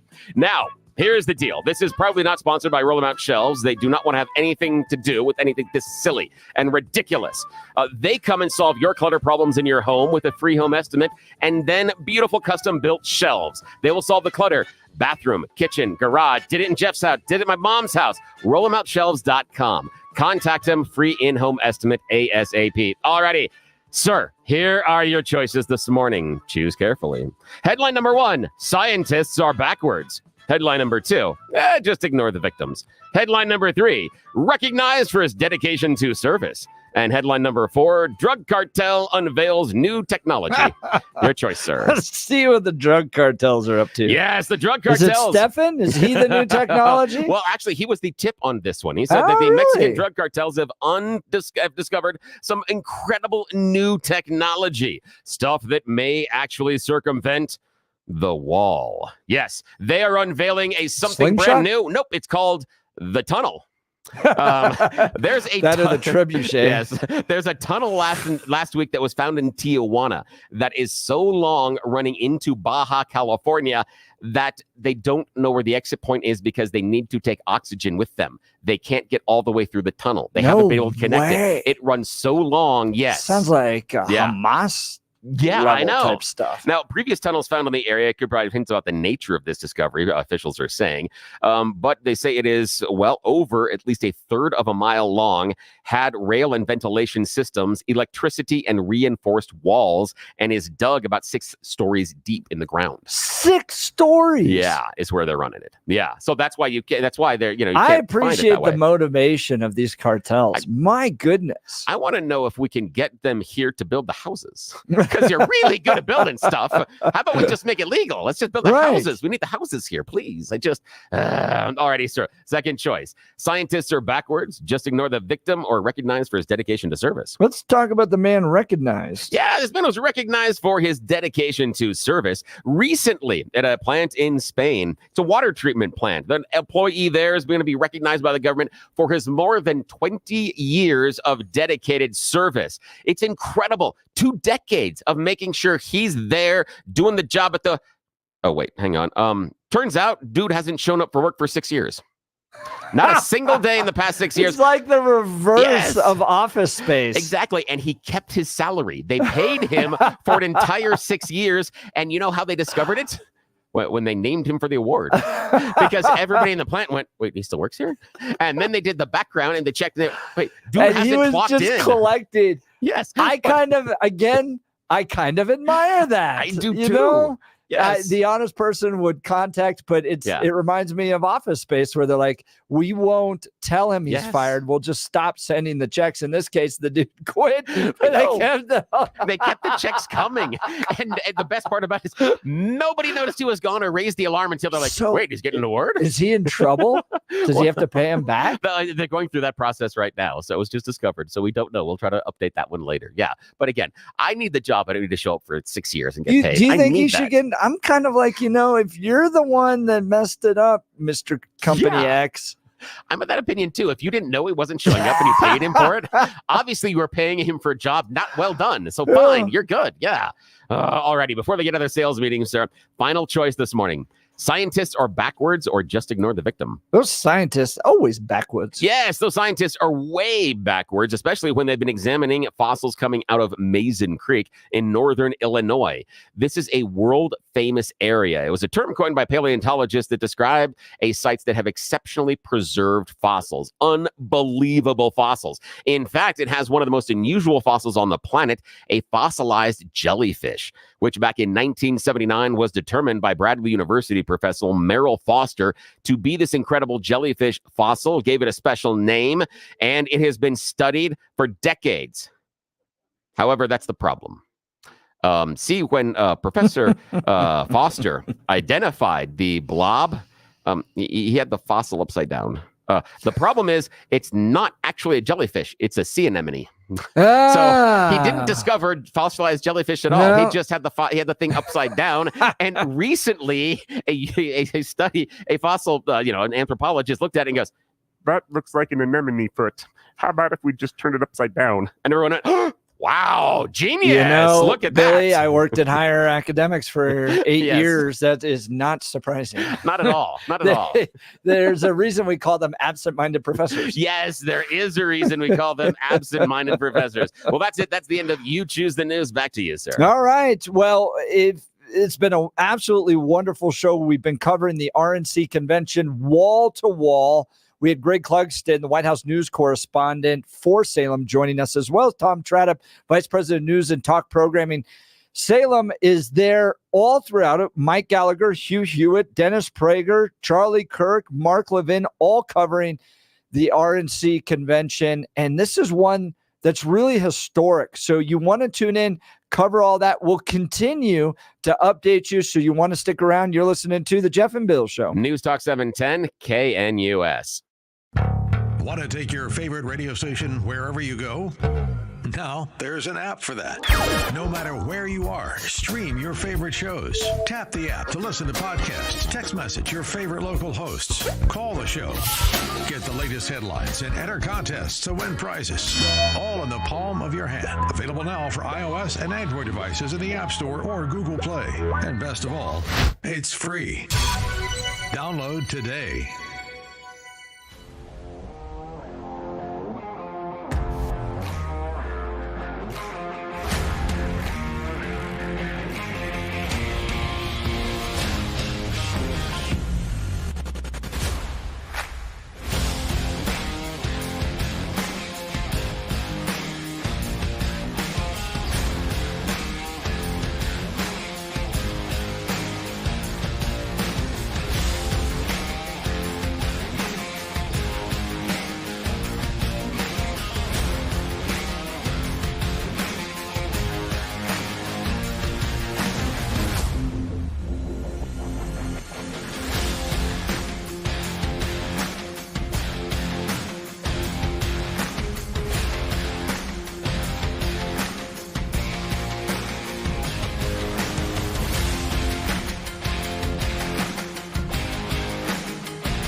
710 KNUS. A lot of our guests that we've been talking to have been wandering around the Republican National Convention, and that can mean pain. I understand neuropathy, that tingling, that pain in your legs, the feet. It makes movement really, really difficult. Hey, it's Bill. And I'm working with a brand new set of doctors at Balance Well Space, and they are changing my life on a daily basis.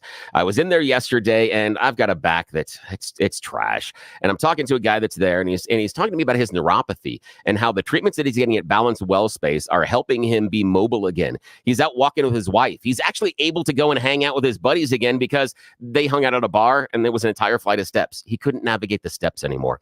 Check them out at balancewellspace.com, balancewellspace.com. You get an entire team of doctors working together to make sure that your pain goes away. We're talking about chiro, neuropathy, physical rehabilitation, wave therapy, regenerative care, everything under the sun and more. One stop, one space, one appointment. Talk to the team I trust. Balance Well Space, brand new office in Lowry, right across the street from Hangar 2. Plenty of parking. Balancewellspace.com, balancewellspace.com. Shows available for download on 710knus.com. You've been listening to the Jeff and Bill Show.